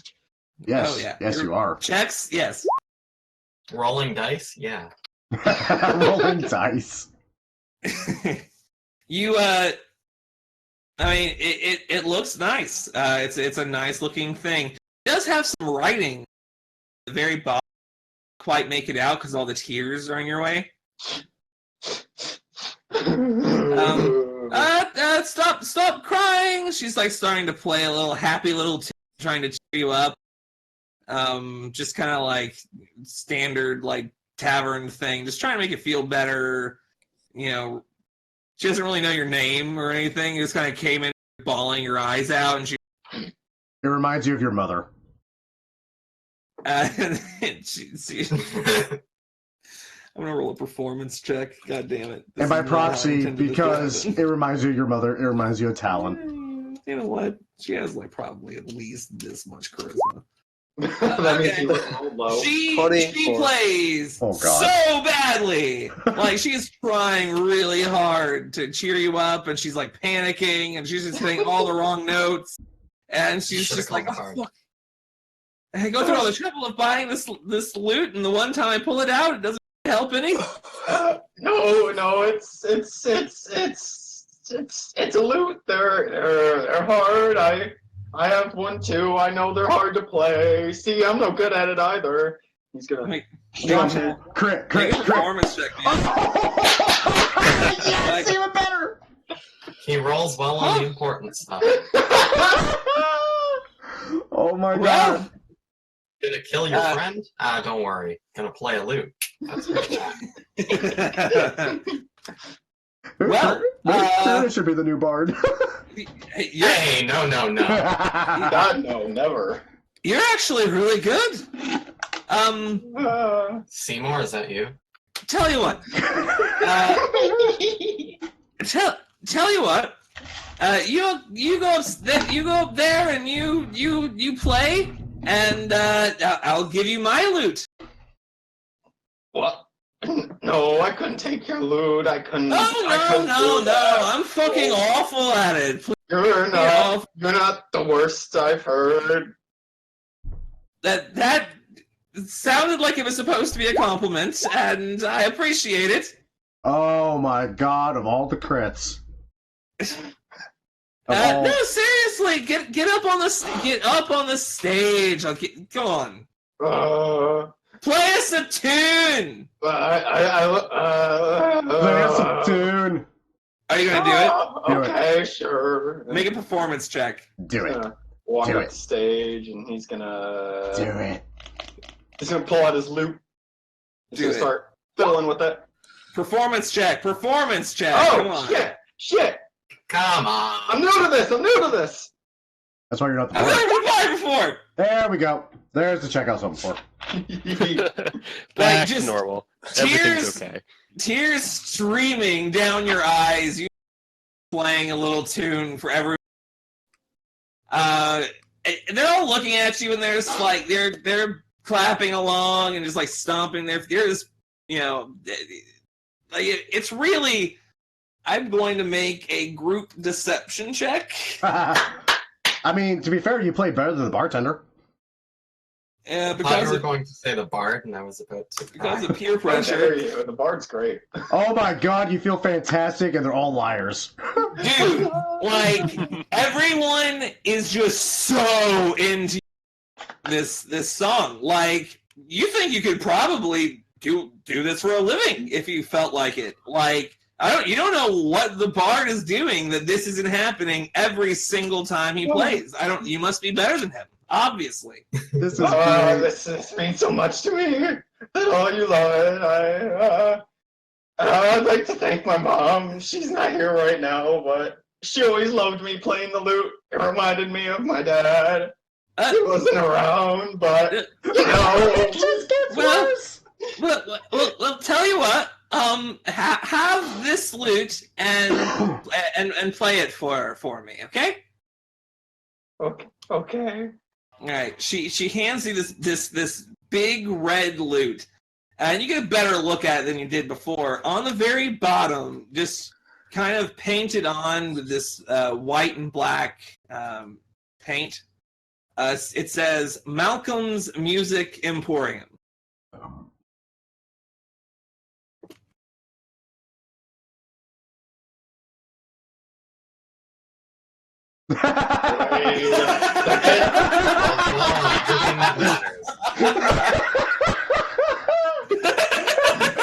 I'm like a dead silence. It's just an intelligence check. A little candle goes off above Kurdash's head. Damn straight. A little His candle papa's lights up name- above his head. His papa's name is Malcolm Kurdash. Wait a second. My father's name is Malcolm. Yeah? Are Where you did you sure? get this from?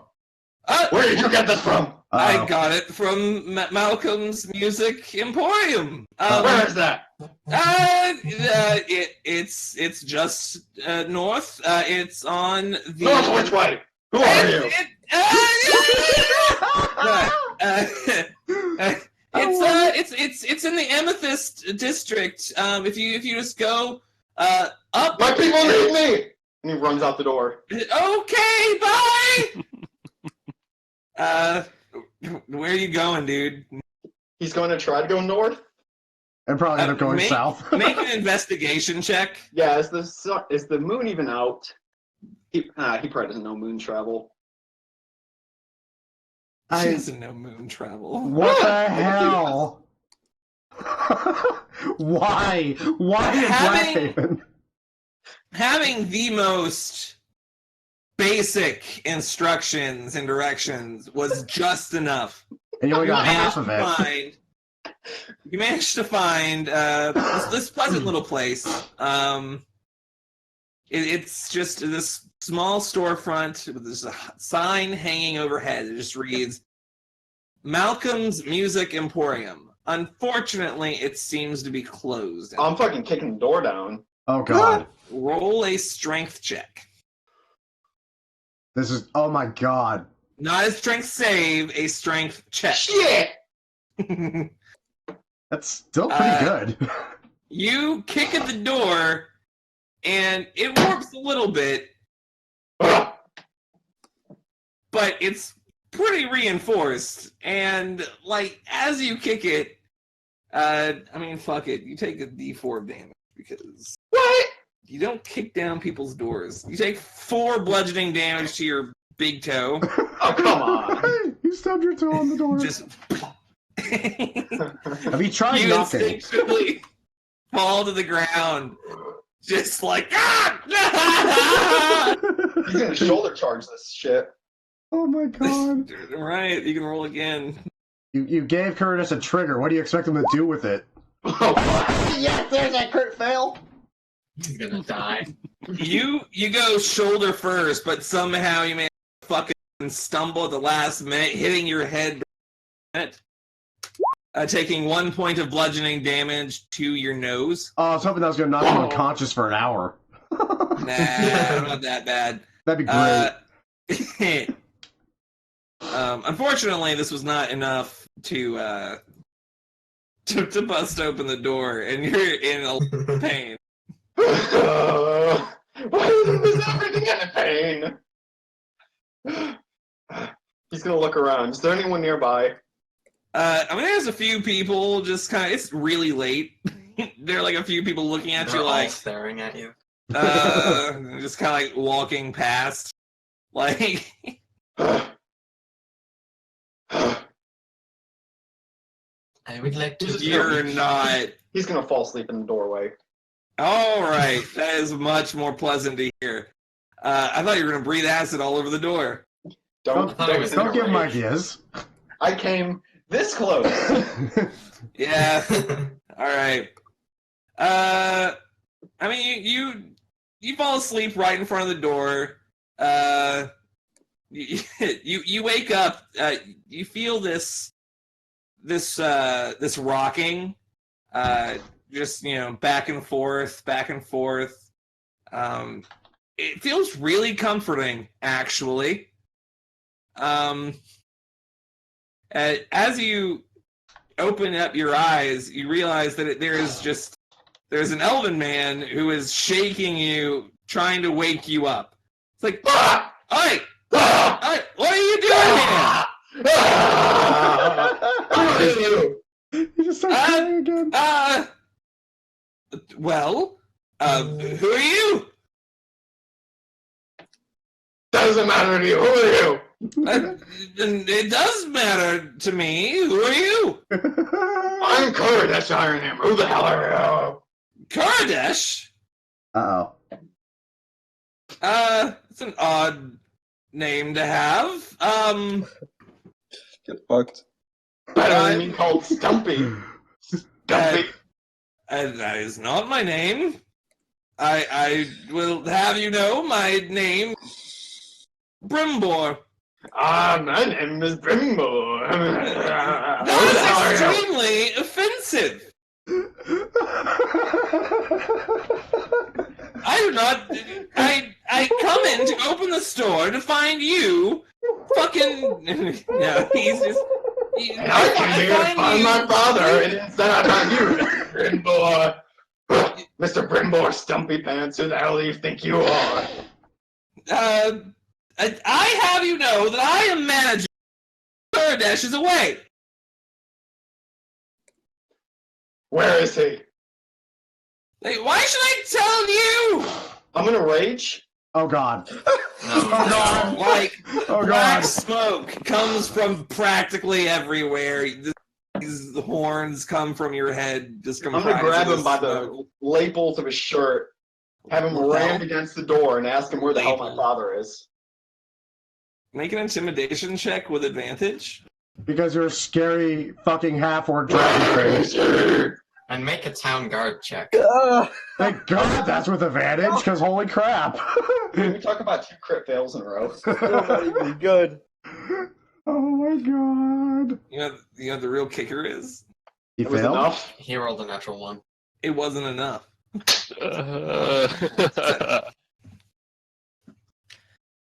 I will not have you come to the store and try to intimidate me into telling. I do not take kindly to this. God! And that's how we had to bail out Kurdish. Can I try to muffle his mouth? Fuck it. You know what? You make a, I don't know. Dexterity? Let's just make an athletics check, and then I'll do it against his acrobatics. Oh, thank you, because I am proficient in athletics. And you get advantage. And you have advantage. Yeah, Here's a win. you managed to cover your mouth, to cover his mouth. I love this. That man left my mother pregnant with me 19 years ago. Where the hell is this man? Kurdish is only 18. He's actually 19. He just didn't do the math very well. I was surprised you got that spot on. I mean, maybe he's close to 20. You don't know, so 19 would add up, motherfucker. Let Legion do a story. Do you uncover his mouth? What are his eyes saying to me, Legion? He's mad at you. He's very angry. He is displeased. I will slightly uncover Brimbor Stumpy's mouth. His jimmies are quite rustled. How do I even know that Mr. Kurdish is your father? Shit, I need to look in my inventory. Do I have anything that could possibly prove it? God, no. Wait, what about the loot I have? The loot you have that wouldn't mean anything. Damn it. Like, you don't have anything of his. If you had anything of... And I have my mother's eyes. That wouldn't work. Shit. But if he... Well, you look a lot like your mom. Obviously. Yeah, I did. But you don't know if this guy knows your mom or not. There's no way he So... would. I mean, what are you gonna do, dude? I'm like pausing time. Well, you just trust me. Make a persuasion check, man, with disadvantage. As you break down in tears again. This is why we need the bard. You're not here. I know. 7. 7. All right. I'm Performance. I am not going to just. You said persuasion, didn't you? Yes. That's performance. My bad. Oh my god! Oh my god! What the fuck? Well, all right. Mr. Kodesh is meeting a few artisans in Grey Harbor, hoping to make some kind of deal.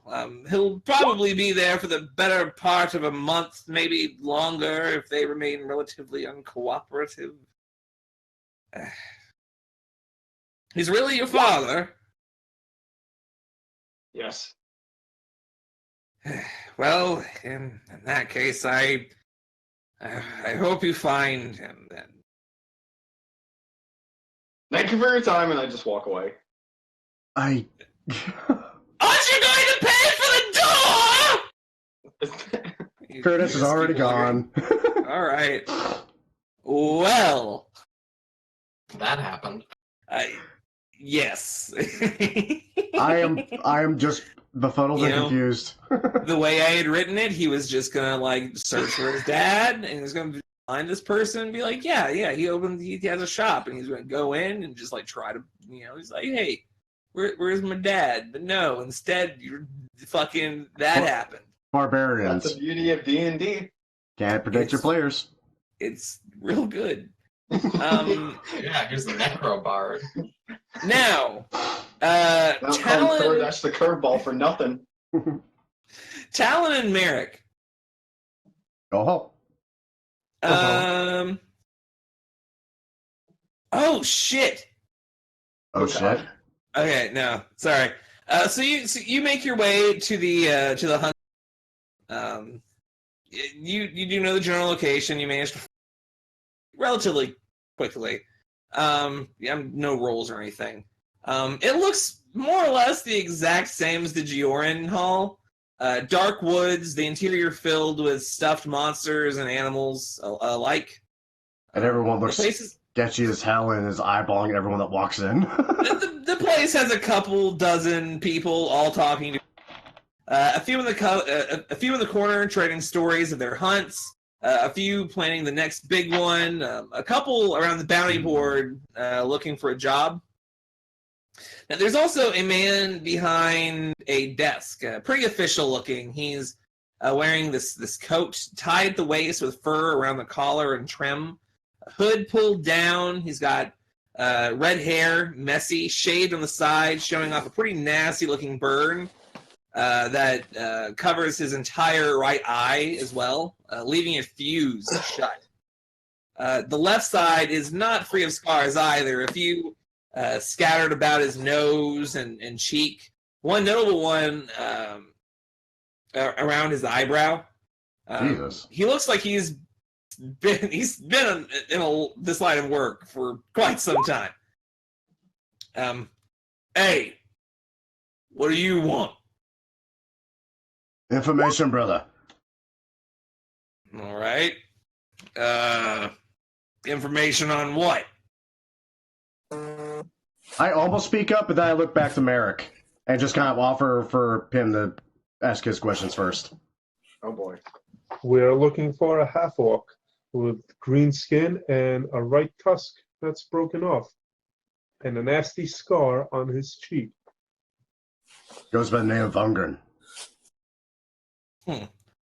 Yeah, rings a bell. We've got a few contracts that match. So far, no one's found him. Apparently, trouble. From what we've been able to gather, he might have headed southwest towards Tarrenville. We've sent the info to the Gioran Guild Hall just this morning. If you find him, his head pays a good 500 gold for all the contracts combined. You just want the head, though, right? I get to keep the body. That's a little. Truth be told, that's a little creepy, but go wild. All I want to know. Is that really the creepiest thing you've ever seen in your life? I mean, oh God, no. I mean, you fucking look at me. Right. What was the potential town name Ungrim may have head to? I got Southwest. I missed the town name. Taranville. Taranville. It's a little place just on the other side of the Cloud Peak Mountains, right on the edge of the Trapithian Wood.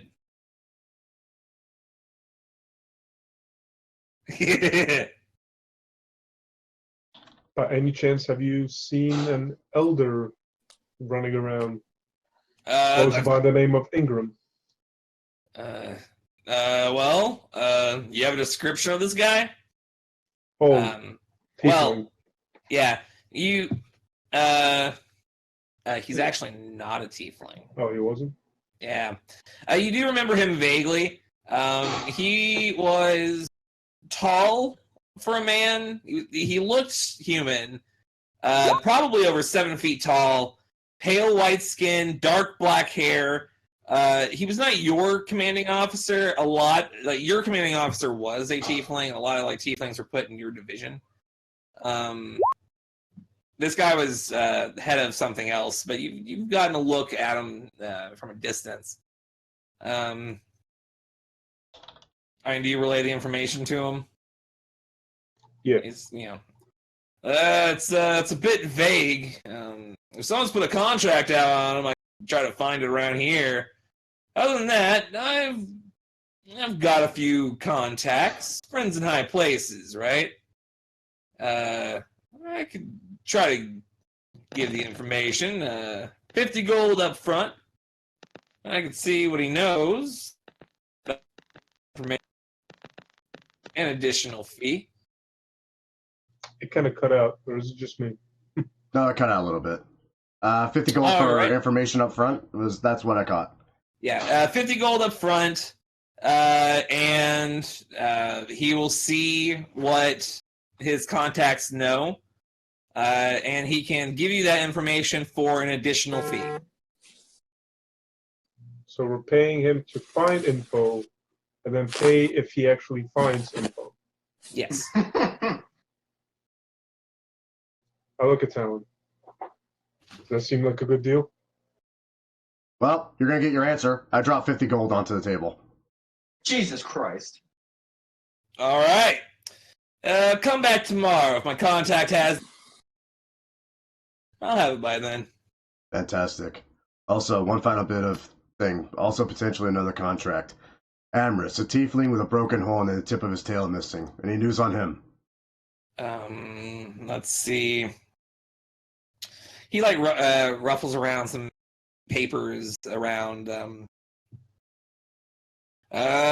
Sorry. There might not be any contracts on this part of this part of the continent. I mean, check the Gioran Guild Hall. You might see something there. Something. What's the name of that place? I keep fucking forgetting. Fucking far reach places. Come please load. Come on, man. I know I made it like 8 times larger than I needed it to be, but fuck. All right, well, it just crashed, so let's try to open it again. This is Valimar. Okay, sorry. They might be. God damn. He maybe they have him over in the Valimar, but recently we haven't really heard much of the Valimar guild halls, so that bodes well. Well, at this point, yeah, Talon's clenching his fist so hard in his glove, his knuckles audibly pop. He just politely nods his head. It's like, all right, that's fair. Any current contracts here in Blackhaven? Oh yeah, I mean, we've got a ton. You can check over at the to find a job. Just bring it back to me, and I'll send you in the right direction. I look to Merrick. You want to go hunting, mate? Sounds good. We just need to bring back the heads. Sometimes it's Sometimes I do Talon. want them alive. Yeah, sometimes you want them alive. Sometimes it's not necessarily. Sometimes it's more of an objective-based thing rather than just killing someone as well. It depends on the contract. Sounds good. I want both of you to make perception checks. Will do. I perceive nothing. I perceive potentially everything or something. Talon, just out of the corner of your eye, as you guys are heading to the county board, you see, just in your peripheral vision, this guy pull out a small rock that's circular in shape and seems to have a hole in it, and then it's just in passing. Is there any serious details that stands out about this man that I could remember very easily to spot him in the crowd? His face. Okay. Like, he's cut up on the left side. His right eye is fused together from like he's noticeable. I thought you were talking about someone else. No, this is still the guy. Okay. Yeah, that's the guy. Oh. That's who you're dealing with. That's very interesting. I'm going to bear that in mind. I am going to turn back real quick, though, and not really show what I've actually noticed that he just did that. By the way, mate, I didn't catch your name. Oh, it's Steve. Good name. Bullshit. Very No, good name. it's actually what I wrote his name out to be. Oh, I was about to roll insight on that because that sounded shady as fuck. Dude, My name is Steve. My name is Steve. You don't look like a Steve. So sometimes I write down names as placeholder names, and I forget to go back over them. Well, that's a 23 insight. Is his name actually Steve? His name is, the best you can tell, his name is just Steve. Just kind of nod my head. Stevenson. What's that look on your face? Just curiosity. Most people generally have a last name as well. Oh, yeah. It's, Johnson. Why the fuck not? You know what? It's canon now. His name is Steve Johnson. You know what? Yeah, fuck it. Yeah, Steve Johnson. This is our grizzled war veteran, Steve Johnson. Steve Johnson, yeah. He's the new Not to be- Seymour. Not to be Bounty hunter. confused. Yeah, not to be confused with John Stevenson. That's his arch rival. Cannon. Write it down. It's gonna be his son's name.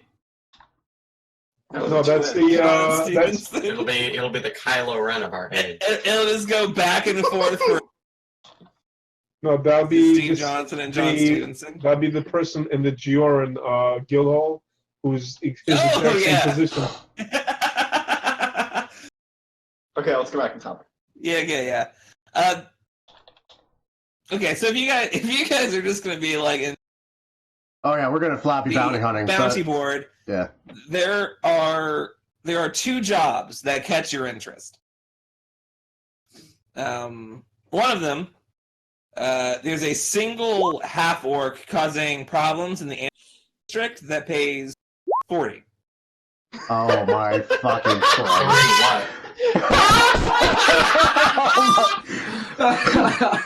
At seeing that, I slowly turned to Merrick. Merrick, why do I have a feeling we may know this one?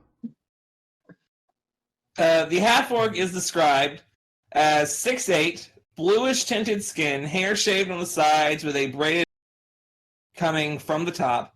Last seen at the Nimble Barmaid in the Amethyst District. It appears that he has kidnapped a merchant's guild member's daughter, and the job pays double for the safe return of their child. Oh, not Kodesh. Oh, that's thankfully. I really didn't know how I was going to deal with that. That was a thing. So we kill a half-orc and bring a child, and we get double the money, 40 times 2 of random currency. Okay. The gold. The other one is a group of bandits targeting people who've recently won money from gambling around the city.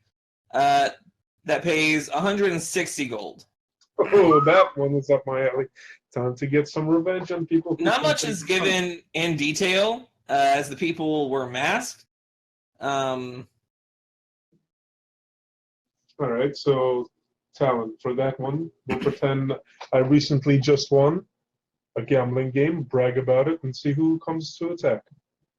Ooh. Well, frankly, it wouldn't be that hard for you, mate. You kind of flushed us all out last time we played cards with you. Yes, it was an excellent day. That it was.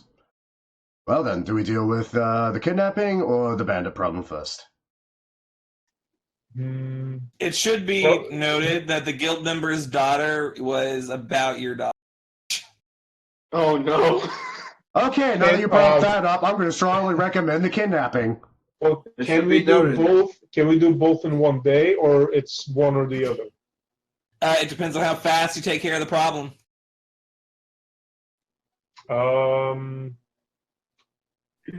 right, so let's do the kidnapping one first, and if we have time, we'll do the harder one after that. Yeah, Talon reaches over and gives him like a very... This is like the most affectionate Talon's ever been. He gives him a very firm fucking shake of the shoulder, like in thanks. You're welcome. We're off to a kidnapping. Yay. I'm a murderer, fucker. Yay, indeed. Ooh, what if we kidnap the kidnapper and bring him back? That would require me to leave him alive. I'm not a fan of kidnappers. Job does not say pays double for the safe return of the kidnapper, just the child. Luckily, no. Okay, so we'll bring back the child and haggle on the price. Let's go. Works for me. All right.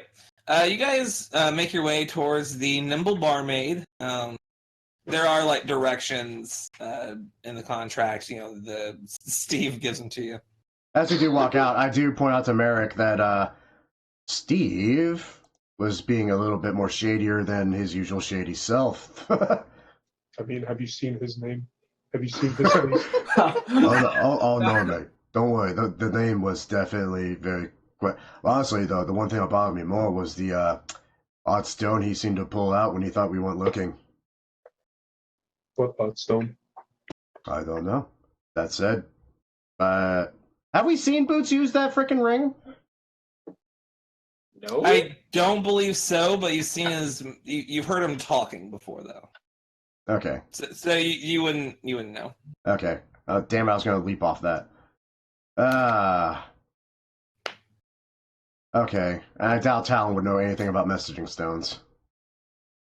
Actually, can I roll something for that if you would know? Hey, roll an Arcana check, dude. Nope. Don't know shit. You know nothing about messaging stones. It seems suspicious, and we're in a fantastic place full of all sorts of strange magical items. Yeah. Maybe I'll describe it to someone. Someone will be able to hopefully inform me a little better. All right. So you guys make your way to the Nimble Barmaid. That's just it. You enter in the tavern. It's a nice little place, pretty cozy, relatively small for what you're kind of used to. You take a look around. There doesn't seem to be anything going on at the moment. There is one barmaid in particular that seems to be a bit shaky. Well.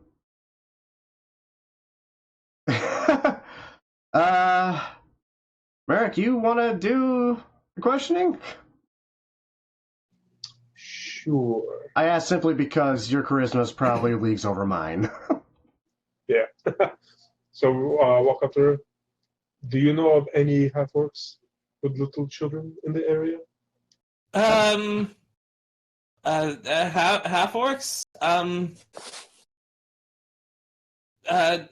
No, not none. Okay, why are you so shaky? Calm yourself. Drink something. You're in a bar. We just I'm sorry. I'm working.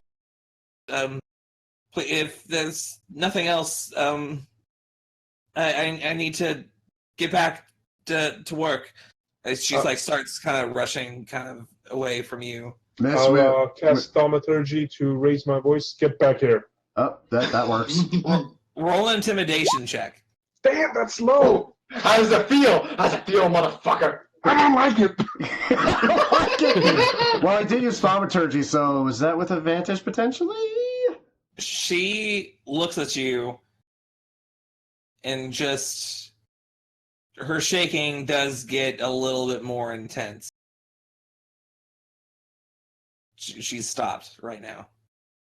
Okay, I pat Merrick on the shoulder. Miss, we're just looking for information. But so is everyone else in the tavern. But yeah, they're all looking at you. Everything is stopped. Like yeah, you are the center of attention. Subtle is not our thing. That's okay. I kind of want. Yeah, as I'm speaking this, I'm actually trying to actively keep an eye on, see who all reacts and how, to the best of my goddamn ability. Miss, we're just looking for information about a little girl who has potentially been kidnapped by a half-orc. And I give the brief description of said half-orc. Roll a persuasion check. With advantage because Merrick's here being scary? Yeah. Okay. And because a girl was fucking kidnapped. Yeah. You don't want to help with that. Okay. Oh boy, the thing I was hoping to avoid because I'm terrible at it, but God knows I'm the one that comes up with the best clever phrases. 1, 2, 3. Ooh, not bad. That's better than usual. That's even with a -1 modifier. A single tear falls from her eye. Oh. Yes, I saw him. I saw him run south after he pushed me against the wall. He told me that if I tell anyone, he'd kill me. He looks like he was just stabbed. There was blood. I had to clean it up this morning.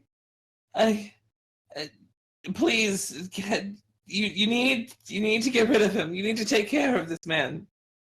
Talon tries to hide the potentially sadistic grin trying to spread on his lips at that, but he does very slowly and very compassionately try. Sleight of hand check.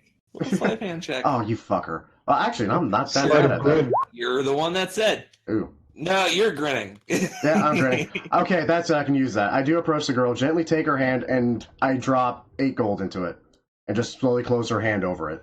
It's like, don't worry, we'll be glad to take care of it. And then I walk up to her and tell her, and if we don't, people die anyway. So don't worry. I just walk out the door. I stand there, literally with the girl's hand in my hand, just giving a sigh and go, my apologies. I literally have him around to be scary, and he does his job a little too well. Thank you for your time. Like, she looks like she is in a bit of a state of shock. Everything around is still, like, just stopped, and they're just looking at you as you just leave. You don't even hear the noise start picking up. It's just quiet in the tavern. Well, that's when a frickin' hooded figure walking in with a giant-ass frickin' tiefling in armor happens. Jesus. Fair enough. We kind of draw attention, and we're scared as shit. Okay, that said, I have a blood trail to follow. Make a survival check. With advantage because it's a half-orc? God damn it! You're right! No, wait, is that a thing? That is a thing. Yeah, Fuck! it's his favorite terrain. No, it's my favorite enemy. My favorite terrain is half-orc. My favorite terrain is... Well, that's not wrong either. Yeah. So it's a loose definition of terrain. Roll your damn check. 23. Oh yeah, no, you fucking track the blood. Thank The God. blood. That's a 1. Blood leaves you to a bit of a condemned part of the city. You make your way, and it leads into this building, an abandoned tailory by the looks. Ooh. It is pretty dark down here. It is a few floors underneath. Sunlight is trickling through, but not as much. Just the Amethyst District is kind of like half covered, generally. This abandoned section is even more. See that there is a little bit of an area where they're trying to like tear down some buildings and rebuild a little bit. But so far, I mean, there are a few beggars around, but not much of anything. The blood trail does leave, does leave off into this tailory. Though, so I mean, you get an idea where he is. Fantastic. I'm not even hiding the grin anymore. I do look to Merrick, though. We should probably approach as quietly as possible. I don't want to give us away, and I don't want any injury to happen to the girl. Would you say that your smile is an odd grin? God damn it, Nathan. I'm so happy. I'm all for sneaky, but I am wearing armor. You have a +10. You're good. Okay then.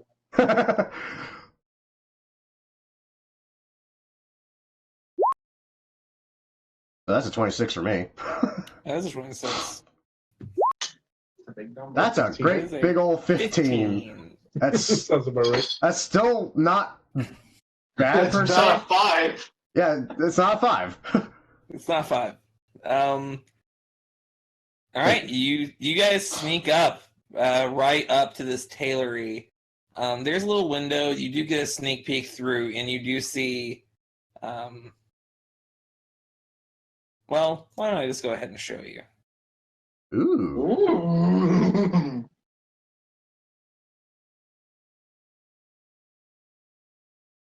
Oh my. Are those new player icons?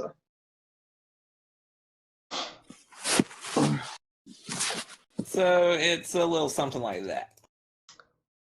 Oh boy. Okay. So obviously we found our Corey and the girl. Mhm. Yeah, it looks like it, huh? I'm gonna do a quick check on my spells, see if I have what I do not have what I thought I had. I mean, Oh, I have boy. a pretty badass way of starting this fight. Imagine if all 6 of us were here. He'd be so fucked. He would be pretty fucked. He's He's already, already kind of fucked, but there's also a girl. and I don't have sharpshooter sadly, so that blows. Oh boy. Oh, did we have to roll for initiative? I just saw the turn order. Not yet. Oh, The turn okay. order was a. Okay. Okay. It was for something else. What specifically are they doing? Like, is he just like mulling around for shits and giggles, walking around, anything? I don't know. He's like kind of, He's pacing. Okay. pacing back and forth. The girl is just on her knees crying. Aww. You hear him say, or rather yell, "Shut up, Willie! I'm trying to think." She does not shut up. Not immediately, at least. Okay. What's your plan, Merrick? I'm more than willing to listen to it. I'll just whip out my sword, and as I'm swinging, I'll vocally cast Misty Step and teleport behind him, and then be it. Nothing personnel, kid. You know what? That's perfect. The second Merrick friggin' hits this guy, I'm assuming you're waiting until he's as far away from the girl as possible? Yeah. Okay. Yeah, the second he does that, I'll gladly take a friggin' pot shot through the window at him. Throw. Just hold on. So I think I'm just looking at the spell range. Yeah, you could literally just teleport right in front. 30 feet. Yeah, you could teleport right in front of them and just run around them and friggin'. So I can't move from. I can't take a step forward or anything. I have to go from there. Wouldn't Misty Step be your action though? It's a bonus action. Yeah, it's bonus action. Oh shit! So you still have all your movement with it. So I would use my movement to move action to attack, and then bonus action to cast Misty Step, right? Or you could just dip in, Misty Step up to him, hit him if you can. If you can't, you can use your movement then to get up to him and hit him then. It's a bonus action. You can use it whenever, really. So you can Misty Step, move up to him, and hit him. All right, I'll do it like that. I was waiting for that pot shot. All right, so I move 30 feet, 5, 10, 15, 20, 25, 30. Yep. So that's the Misty Step teleport. Walk up to him 5 feet like that, and swing with the greatsword. All right. I mean, roll the hit. Scheiße! I mean, that just hits. So, All right. Scheiße. Scheiße. Oh shit! You fucking you bust in the door. He has no time to fade into mist, and suddenly you are right in front of him. You use all of that momentum to bring your great sword across his body. You have effectively cut off this like he's lifting up his right arm to make an.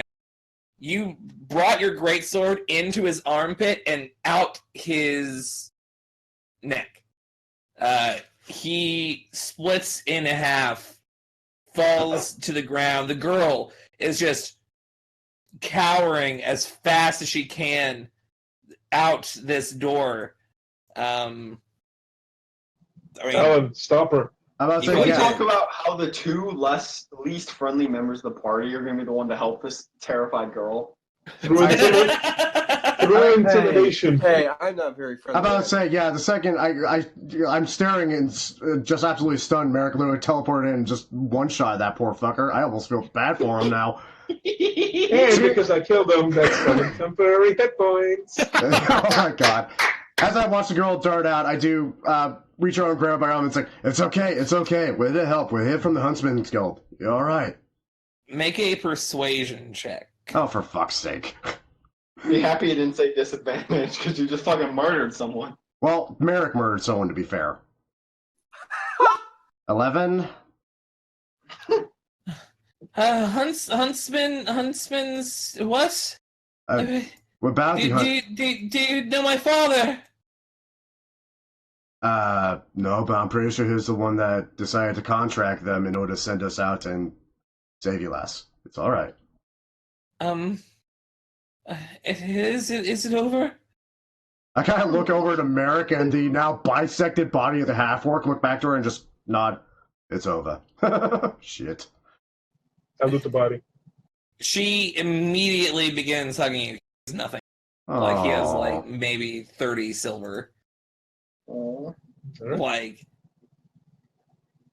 you don't just kidnap someone if you're filthy rich. That's true. Yeah, I do gently caress the back of her head. I'm trying to push back the several memories that are trying to come back to me. Not working too well as a single tear rolls down my eye. All right. Well, yeah, you guys make your way back to the Huntsman's Guild. As per contract, you received 80 gold to split up. I'll give all 80 to town, but I'll keep the silver. I'm not going to question it. Pretty fair. Oh, you paid for the other 50 gold thing. Oh, that's right, I did. Okay. That's just because I know how this shit works. Granted, that guy's shady as all hell. All right. So that's what you did today. Unfortunately, it is getting about sundown. You could probably pick up this next contract tomorrow.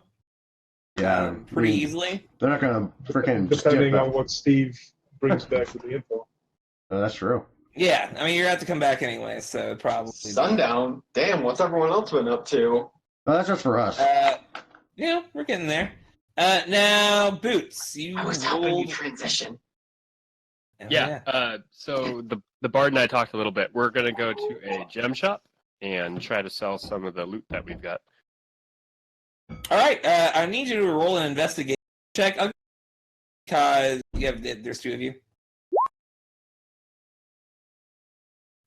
All right, yeah. I mean, you managed to find a jeweler by the name of Thomas Lane. He's willing to buy your gems. Cool. I'm gonna pull up my 3 nondescript gemstones. He takes a look at them.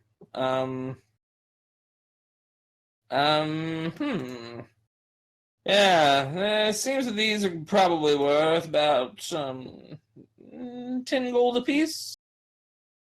Can I insight check that? Yeah, go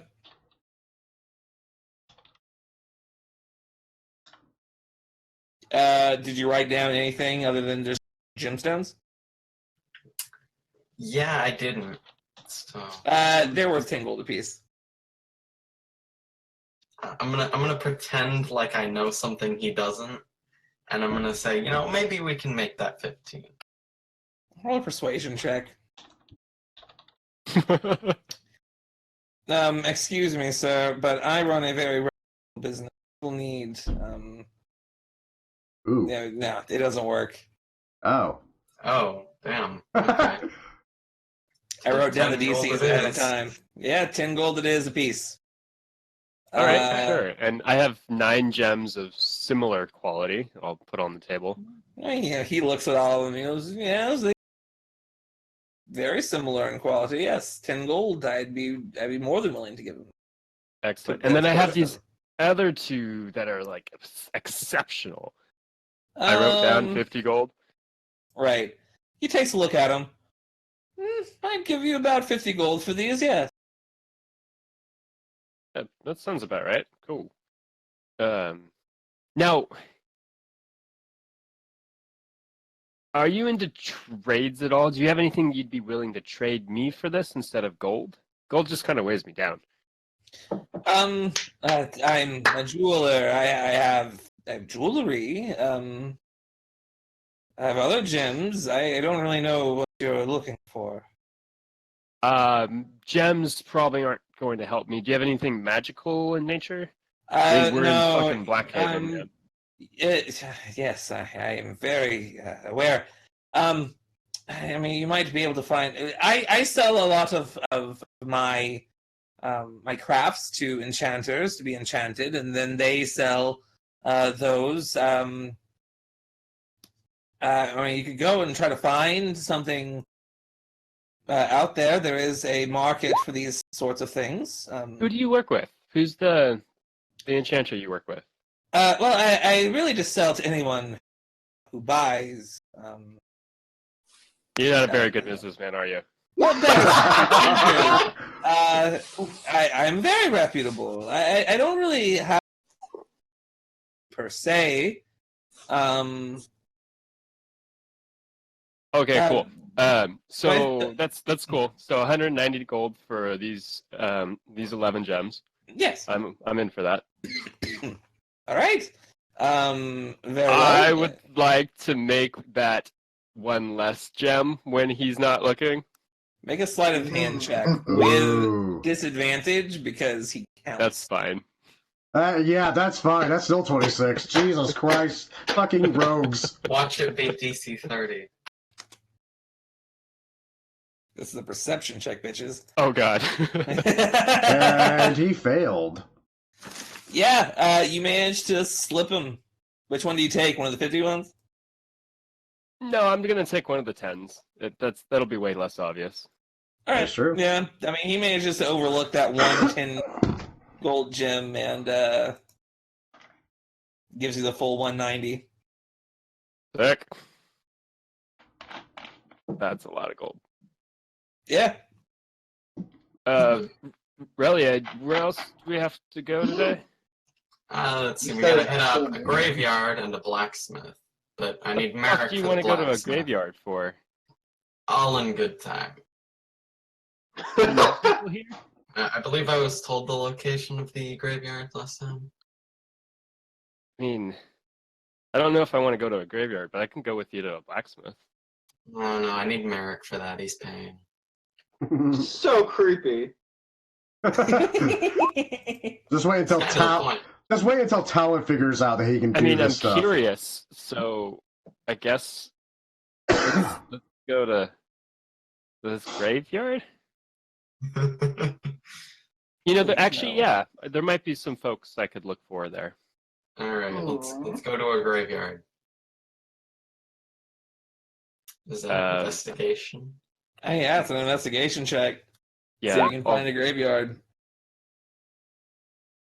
I mean, you find one. Like, they are few and far between, but do we find one in like the less nice district or the nicer districts? I mean, it's in the Amethyst district. It's not quite high end. It's not as good as the Ivory district kind of stuff. But it's like a, kind of two tiers down district wise. Is there people here? Well, not that you can see. I mean, these sorts of things. It's a lot of mausoleums. Again, this is like a big city. Most of it is in like the air, more or less. So, cool. I'm just gonna start checking headstones, looking for names, see if anything feels familiar. Are you looking for anything specific? I don't know, actually. I'm just hoping something will feel familiar. He's looking for shoes, father of boots. Oh, for the love of Christ. You find a few. I mean, it's not like anything that really stands out particular. You see a few. You see a few Brook sleeves, which catches your attention. Brooks? It's Tilly's last name. Oh shit! Mm. I'm gonna make a note of that. You see a couple of like Thompsons and a few Smiths. Some of them have like Elven names to them, or like other like Valeron is one of the ones that you see on some of these. Sorry, Valeran. Sorry, I made that decision today. Anyway, I mean, and while I'm doing that, what you doing? What you doing, Bard? All right. First of all, I'm looking for any name or any methods of death on the headstones that really stand out to me, like something strange. I mean, like you don't really see he drowned in a kiddie pool. What? Nah, like all of these are Too real. They're just names. All right, I'm digging up random graves. Oh Are my! you fucking serious? With what shovel? With my sword. Oh There's a my! whole quest of this in the game that I had to play. You had to find the fucking shovel, and you had to actually dig up the ground. I mean, you could stab through the ground. And You're trying your best to just dig up a grave with your sword. It's not going very well. That's kind of what I expected. We're gonna resort to my bare hands. Also not working very well. First off, it's like there are very few that are actually. A lot of them are mausoleums. You realize as you're like digging through the ground that they're mausoleums. Like we're in like the middle of the day too, right? Can that be the totally. quote? Can that be the quote of our fucking adventuring party? I didn't think this through. That kind of is the quote for the adventuring party. Not gonna lie. And the worst part is when we do plan shit through, it usually doesn't work. Can I like try to thunder wave one of them open? Oh my god. We're going to hell. The two of you them are. Wait, two of you are gonna go to prison. The rest of us are going to hell. I mean, like magic jail, prison hell. Can I like use a focused thunder wave to just blast one of them open? You can't focus your thunder wave, but you can certainly cast thunder wave in front of a door. We're gonna try that. I'm gonna try my hardest to knock it open. okay, so like when he does this, I'm going to notice. Oh, Yeah. Totally. Definitely. I am the worst at spelling of all time.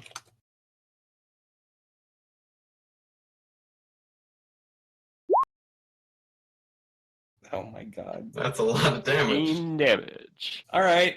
That poor dart. Now these mausoleums are made of stone. You do hear some cracking. You do hear a lot of shaking.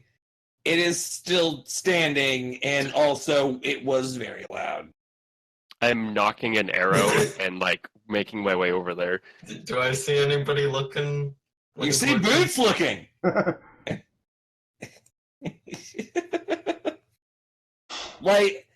like you start to hear like noises and I suddenly realize this is an absolutely horrible idea, and I just book it. Now is when you realize it's a bad idea? Yes. Jesus Christ. I'll have to find some bodies elsewhere.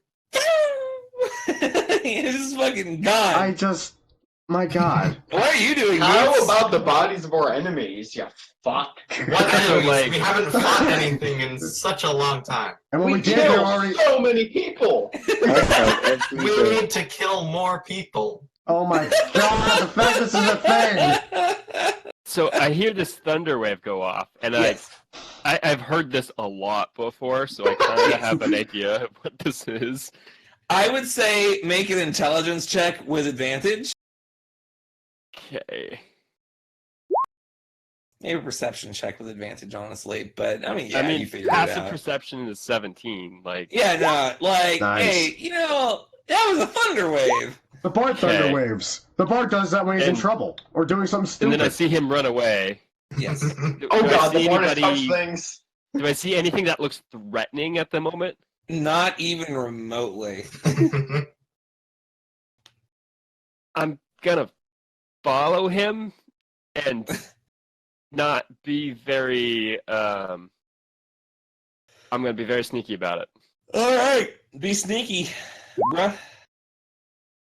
God damn, Yeah. that is. I'm not paying attention. I'm just running. Oh no. I think that's the lowest I've ever seen you roll for a stealth check. Yes. Yeah, I rolled a 7. No, he's rolled low plenty of times, but he has a fucking huge modifier. So there isn't a big meme about, oh, Boots rolls low. He's got great Well, modifiers. Hey, Kurdish has like shit modifiers too. If that makes. I'm not salty if anyone's asking. I have 3 skills that have a +10, and then 3 other ones that have a +7. My highest is a +6. I have So two with I'm a plus following nine. Rallier. My highest is like infinity, so like suck a dick. Yeah, well, not all of us have your beautiful flowing hair, Legion. So It's Oh, true. you're a It massive is DM flowing. dick. I also have a big dick. it's actually only about 8 inches. I've seen bigger. I mean, What a dead silence! Like, how can we make that more awkward? Anyway. Oh. Oh, hey Boots. Hey Boots. Yeah. What you doing? I'm following Rallier. Hey, where are you going, Bard? I'm just running to the nearest alleyway, and I'm gonna pretend like I'm not there. Let's roll a stealth check.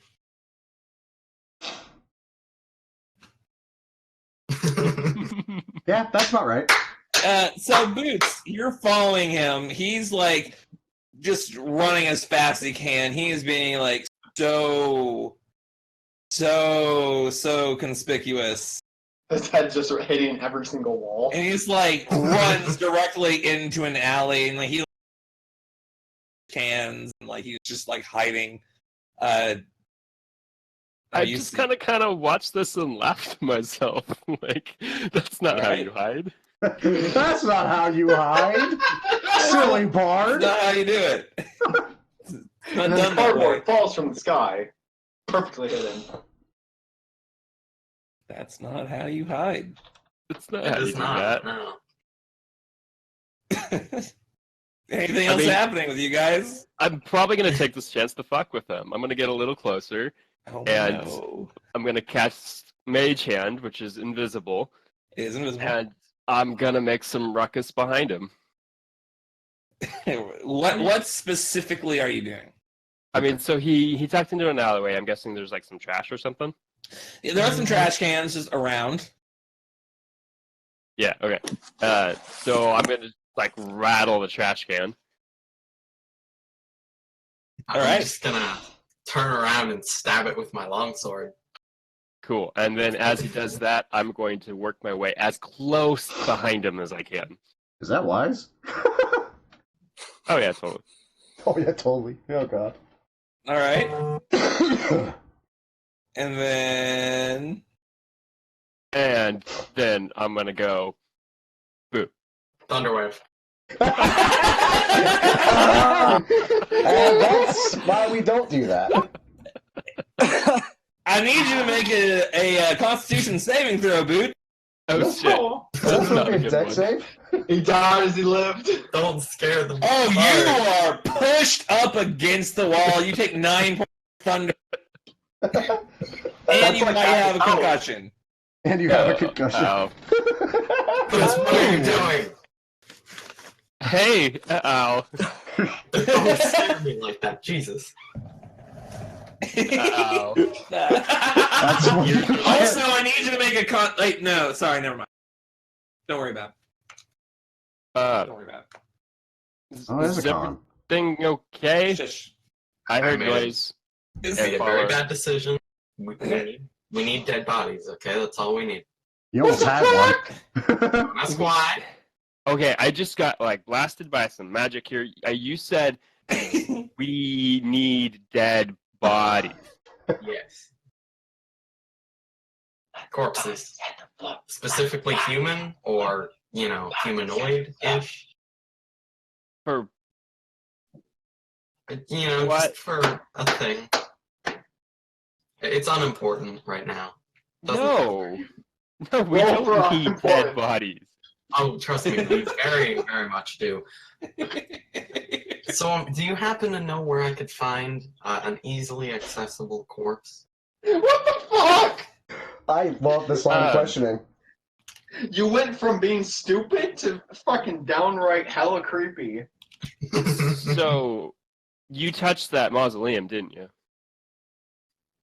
I will not. Can I plead the fifth? Can I plead the fifth? Oh, They don't have Okay. the American U.S. Constitution in this time. So, you Or touched the reality. mausoleum, and it cursed you, and now you need dead bodies. Got it. Okay, Yes. so,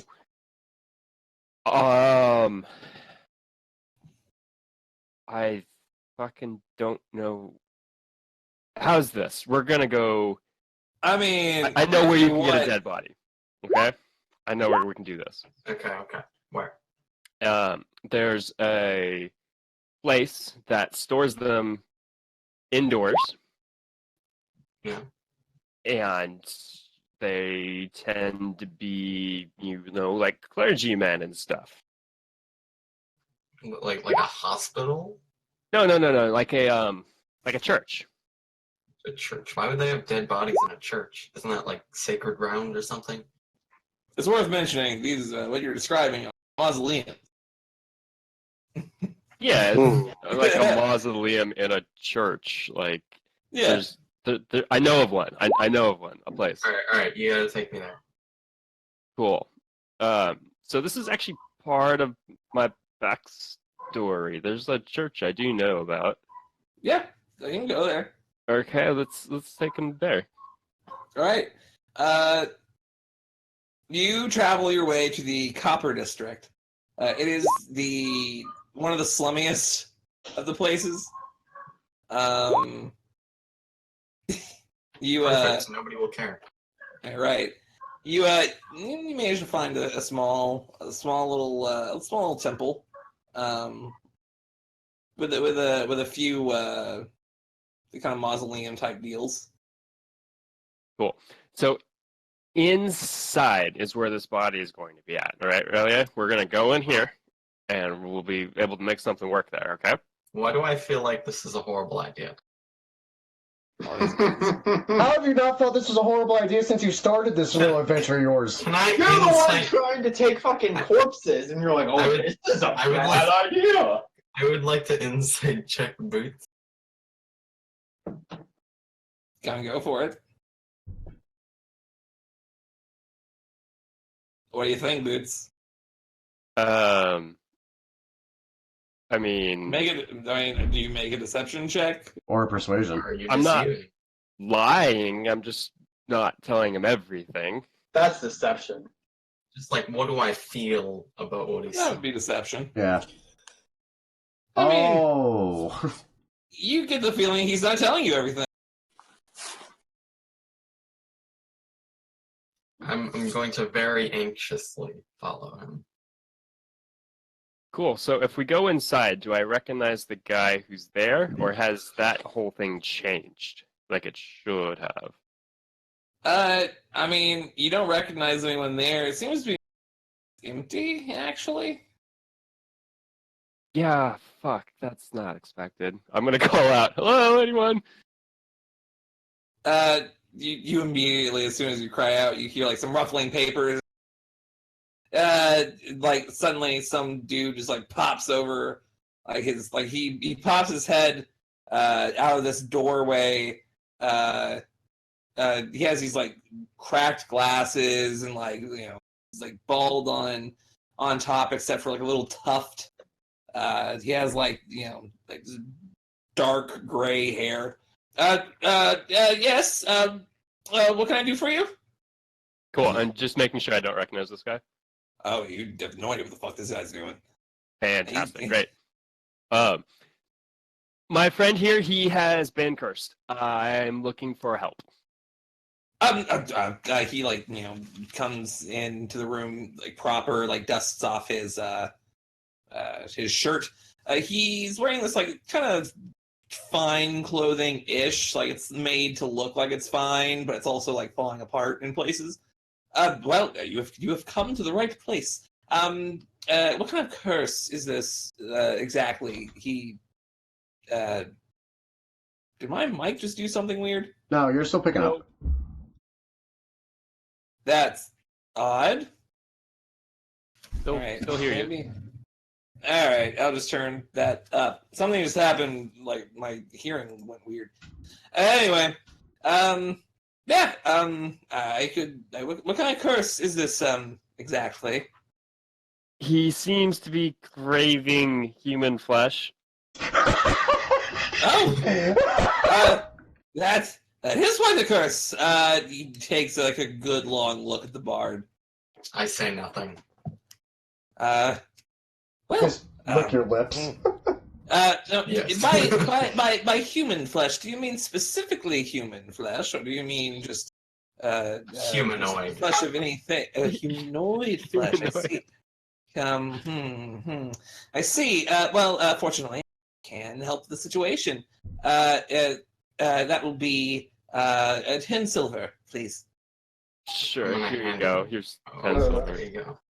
All right. Thank you very much. He like puts his hand directly on his head, and the golden light comes out. That is all. Yes. That if any curse that he has been afflicted with should have left his body post haste. Does it cure stupidity and bad decisions? Unfortunately, I not. hope so. All right, thank you, kind sir. Does really? How do you feel? I'm hungry.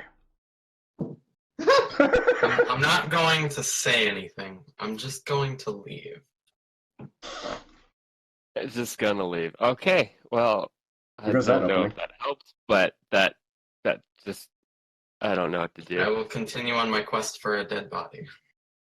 Now in this place, I do know of a secret room. I'm gonna kind of sneak away and look for it. All right. I need you to make an investigation check. Oh, and a stealth check. All the checks. Fucking rogues. All right. Banana Um, I'm sorry. Dumb joke. Continue. Sorry. Okay. You manage to kind of sneak off, and like everyone kind of loses track of you. You look around, but you can't seem to find what you're looking for. It's starting to get a little dark. I would be willing to let you roll again, but you also have to roll another Yeah, I mean, once over is fine. I'm over it. I'm gonna head back to the Drunken Dormouse. All right. That is it then. Is everyone headed back to the Drunken Dorm? Yes. Yeah. Oh yeah, Talon was already there. He just did a little thing in his room, and he's just walking out now. Oh, well, if you did a little thing in your room, you would have noticed. I would have noticed. What? You keep cutting out, man. Okay, Talon. As you walk back up to your room, you find a trifold letter on your pillow, sealed with the symbol of an outstretched talon. Ooh. Okay, fuck what the hell I just did. This just became more interesting. Okay, I'm curious. Yeah, I checked the letter. It reads. Actually, I'm not going to tell you. I'm going to. Oh, that's dirty. Yeah. Not gonna let the rest of us know. Here, it's a bit formatted weird. Actually, that's perfect. Never mind. So yeah, that is that you read that. That's what that reads. Oh, nice. You sent it to him, you bastard. Oh no, trust me, this is a thing. Trust me, Oh. this is a thing.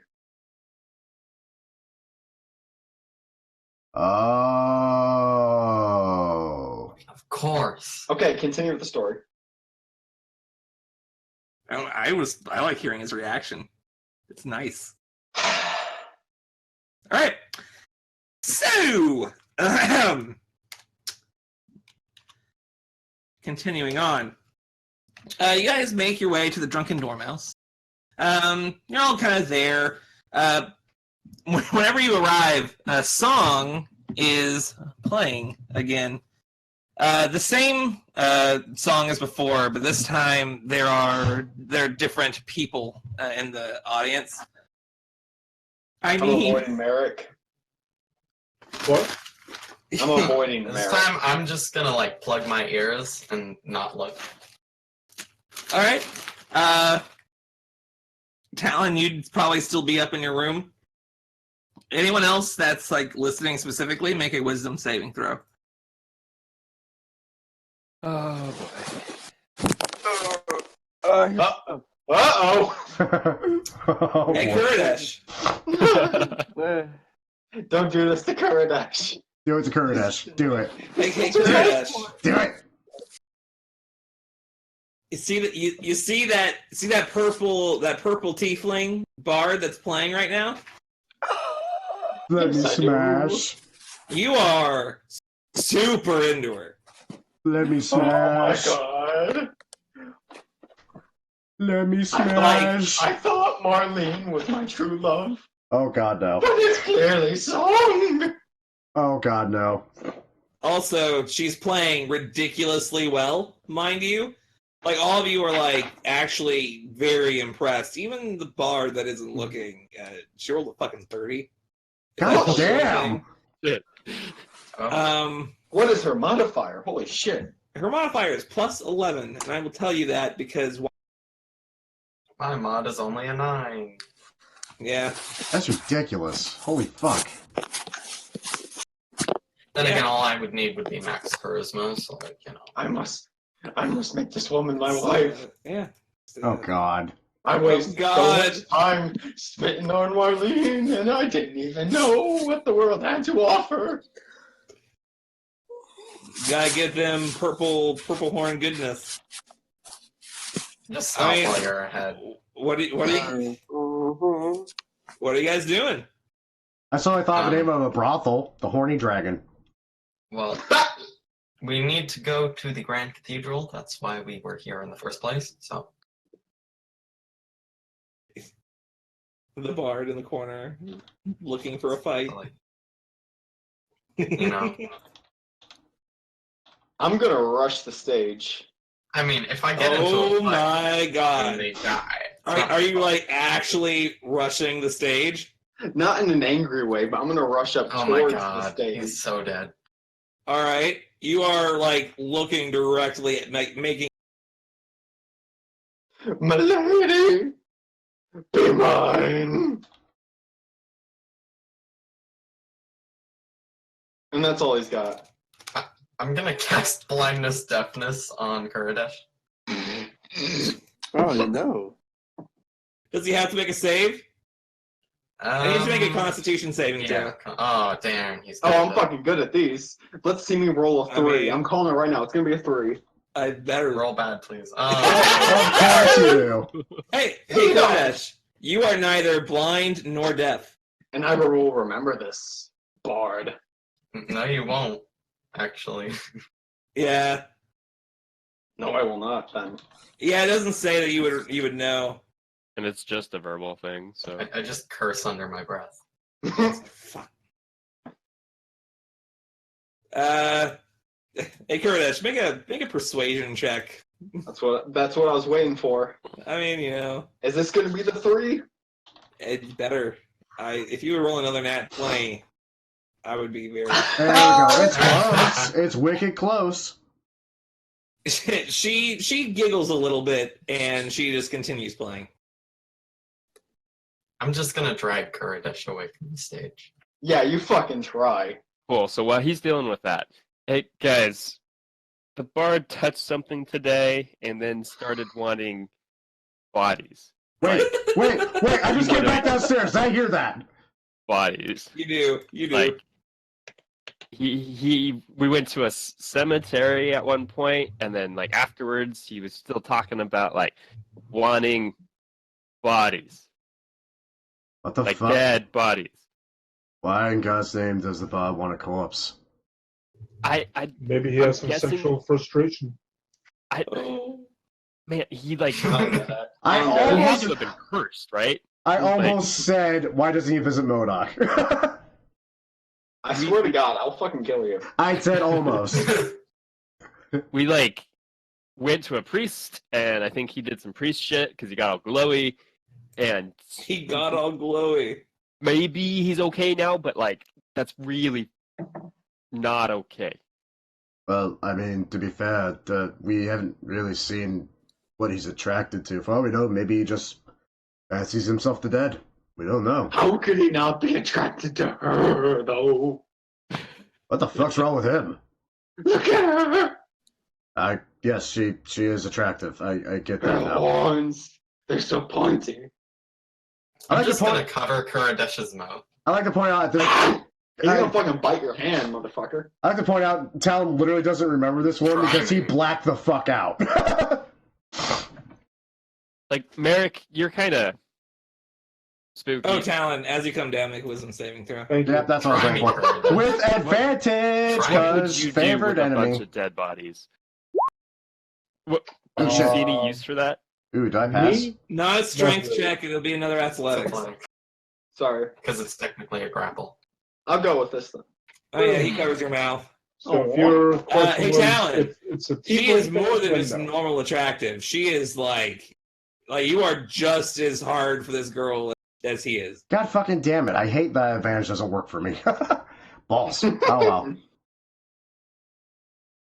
well. I got more pressing matters to deal with anyway. Yes, she's attractive. Beautifully so. I like the No, bow. you are actively infatuated with. Oh, come on. Man. Oh, Dude, come on. Come on, man. I've been trying to work this fucking bit in since you This is even mentioned why I undead. hate counter charm. I can't just use counter charm right now to help them. I can't. It's like, oh, you gotta use an action on your turn, and it's like, why would I use counter charm then? They're already charmed. I can't do anything. Yeah, I mean, Maybe you should write D&D 6th edition then. Counter charm is just so bad. as the spell, as the song ends, the effect fades. Like she doesn't play forever. Thank God. Alright, we need to go to the Grand Cathedral. That's what we have to do. That's why we're here. Sorry, I was very distracted suddenly. Anyway, right. Does fuck. anyone else feel Dead bodies. weird? I feel weird. You still can't talk. Curtis, I can see your erection from here. I can see your erection from here. I'd like to remind you people. No, you can't. He can. You can. Town guy just pulls his cloak really tight over himself. Right. I have to go to my room. Okay, all right. I have to make a sleight of hand check. Talon. I'm being very obvious. I'm pulling the cloak. I'm not trying to be subtle about it. Curtis runs fine. upstairs to his We are room. very off track here. Yeah, we are. Well, that's what happens when you throw a fucking charge spell at the party. There you go. Song gets off and leaves. Like as she walks off the stage, like the audience lifts their hands and she providing stairs for her to walk across, and she just leaves. What the fuck? I consider casting darkness. Huh? I Wait, what? consider casting darkness. Oh, I see. Oh, that'd have been fun. That would have been fun. All right. Well, Curtis, now that that's over. Oh. Well, that's not. That's whatever. We need to go to the Grand Cathedral. I'm not curious what the hell you want with a body. Why do you want a corpse? That is unimportant, my friend. It's kind of important. No, that's kind of important. Can we roll for importance, please? With a plus 30 modifier? You still want one? Come on, dude. What's going on? Last time I checked, grave robbing was still illegal. All in good time. He wants a corpse. What is the big deal? That's not okay behavior. Meanwhile, Merrick knows. I mean, don't get me wrong. I want 2 corpses myself, but I want to make them the corpses, for God's sake. What's the deal with corpses? Sounds like a PBS special. Oh my It's God. a Seinfeld bit. Oh my God. So, Anyways, more importantly, Grand Cathedral. We need to go there. Okay, that is on the to-do list, right? Go to the Grand Cathedral, figure out what this shadow dragon It's bitch was. number 1 on the list. Very top. But we So- have to go get a clue from the guild that we're in today. We paid for that info. I'm gonna run back downstairs. I'm about to say, we're still at night, aren't we? Yeah. oh, it's still night. Yeah. What time roughly? It's just now. It's about 10:30, 10:45 ish. Okay, There's time. I'm fantastic. gonna run up to the bard. Bard, I need your help. With what? Please. That's the question. Please. Does it involve corpses? No. This is becoming a serious issue, and I think it needs to be dealt with. I'll help you. Thank you. And I'm gonna take him to a faraway table. All right, what's up? Bard, I'm not great with words, and Oh, I need to write a letter to Marlene. She always loved poetry, and I need your help with poetry. I'm not so good with words. Can you help me, please? Yeah, I can do that. All right. So, if you guys want to do this, Kurdish, what do you want him to write to make it better? What do you? I don't know. What do you want the message to be? I want it to be about my undying love for her, and that Undying. she is like a flower, and I think about her flower, and I don't know. I'm not good with this. I need your help. Her flower. Ha ha ha. All right. So, hey, the bard. The bard. I'm gonna leave this to you. How good do you want to make this poem? You know, Kuradesh isn't a bad guy. You know, I'm trying my very hardest here. Aww. right. Roll a You mean so charisma much to check me. with advantage. Okay, out of curiosity, because I'm just curious, Kurdish, make a charisma check with advantage. I don't even know what to I expect. swear to God. I'm going to die. Okay. Okay. Okay. You did a better job than Kurda. So like would have. You know. Barely. Like you don't even really know this chick, and like you're making it as general as possible, and it's just making the quality just get tanked. But you think you did better than he could have possibly done. And like my charisma stat is literally a 16, and you know. I mean, yeah. I mean, you I just knew that decent you were for the how one little to you go know. to because you're a bard, so you clearly have known many women, so you know the Obviously. songs and the poetry, and I just... Now listen, Kurdish. Yes. Since I helped you with this, Yes. a body. I need What? one. Huh? Holy shit. What? Like a corpse, like a dead person. We don't have to kill them ourselves. They can just be dead, but we need one. Kurdash's face is a mix of somewhat shock and mostly disgust. Don't worry, you'll see in good time. It'll be very useful, trust me.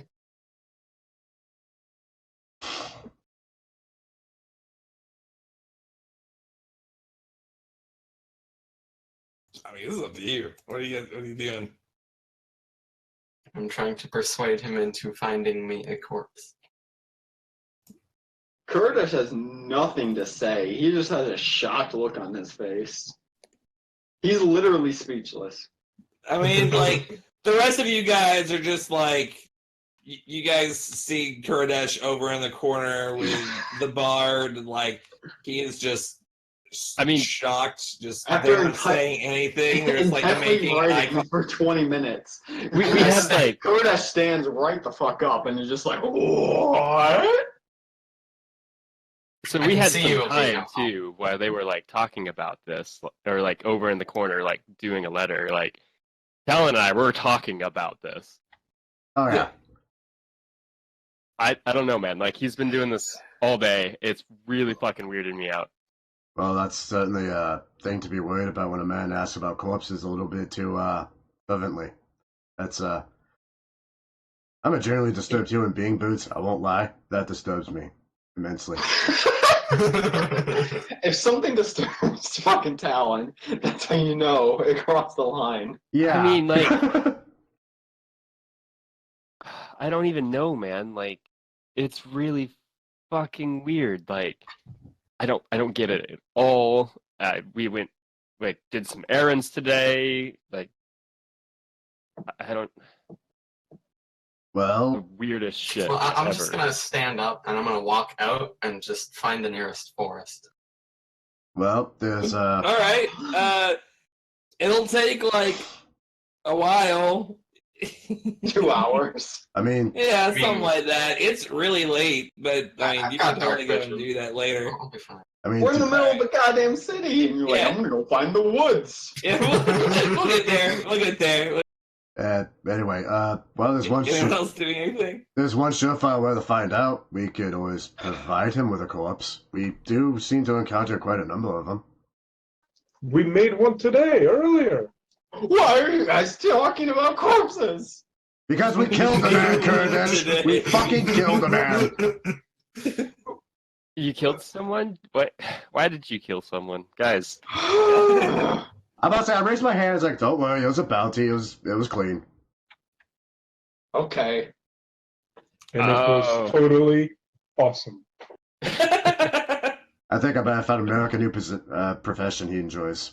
You mean it can legally kill people? You mean other than being a poopy friend? Oh, you That's guys what did a he's good at. Okay, yeah.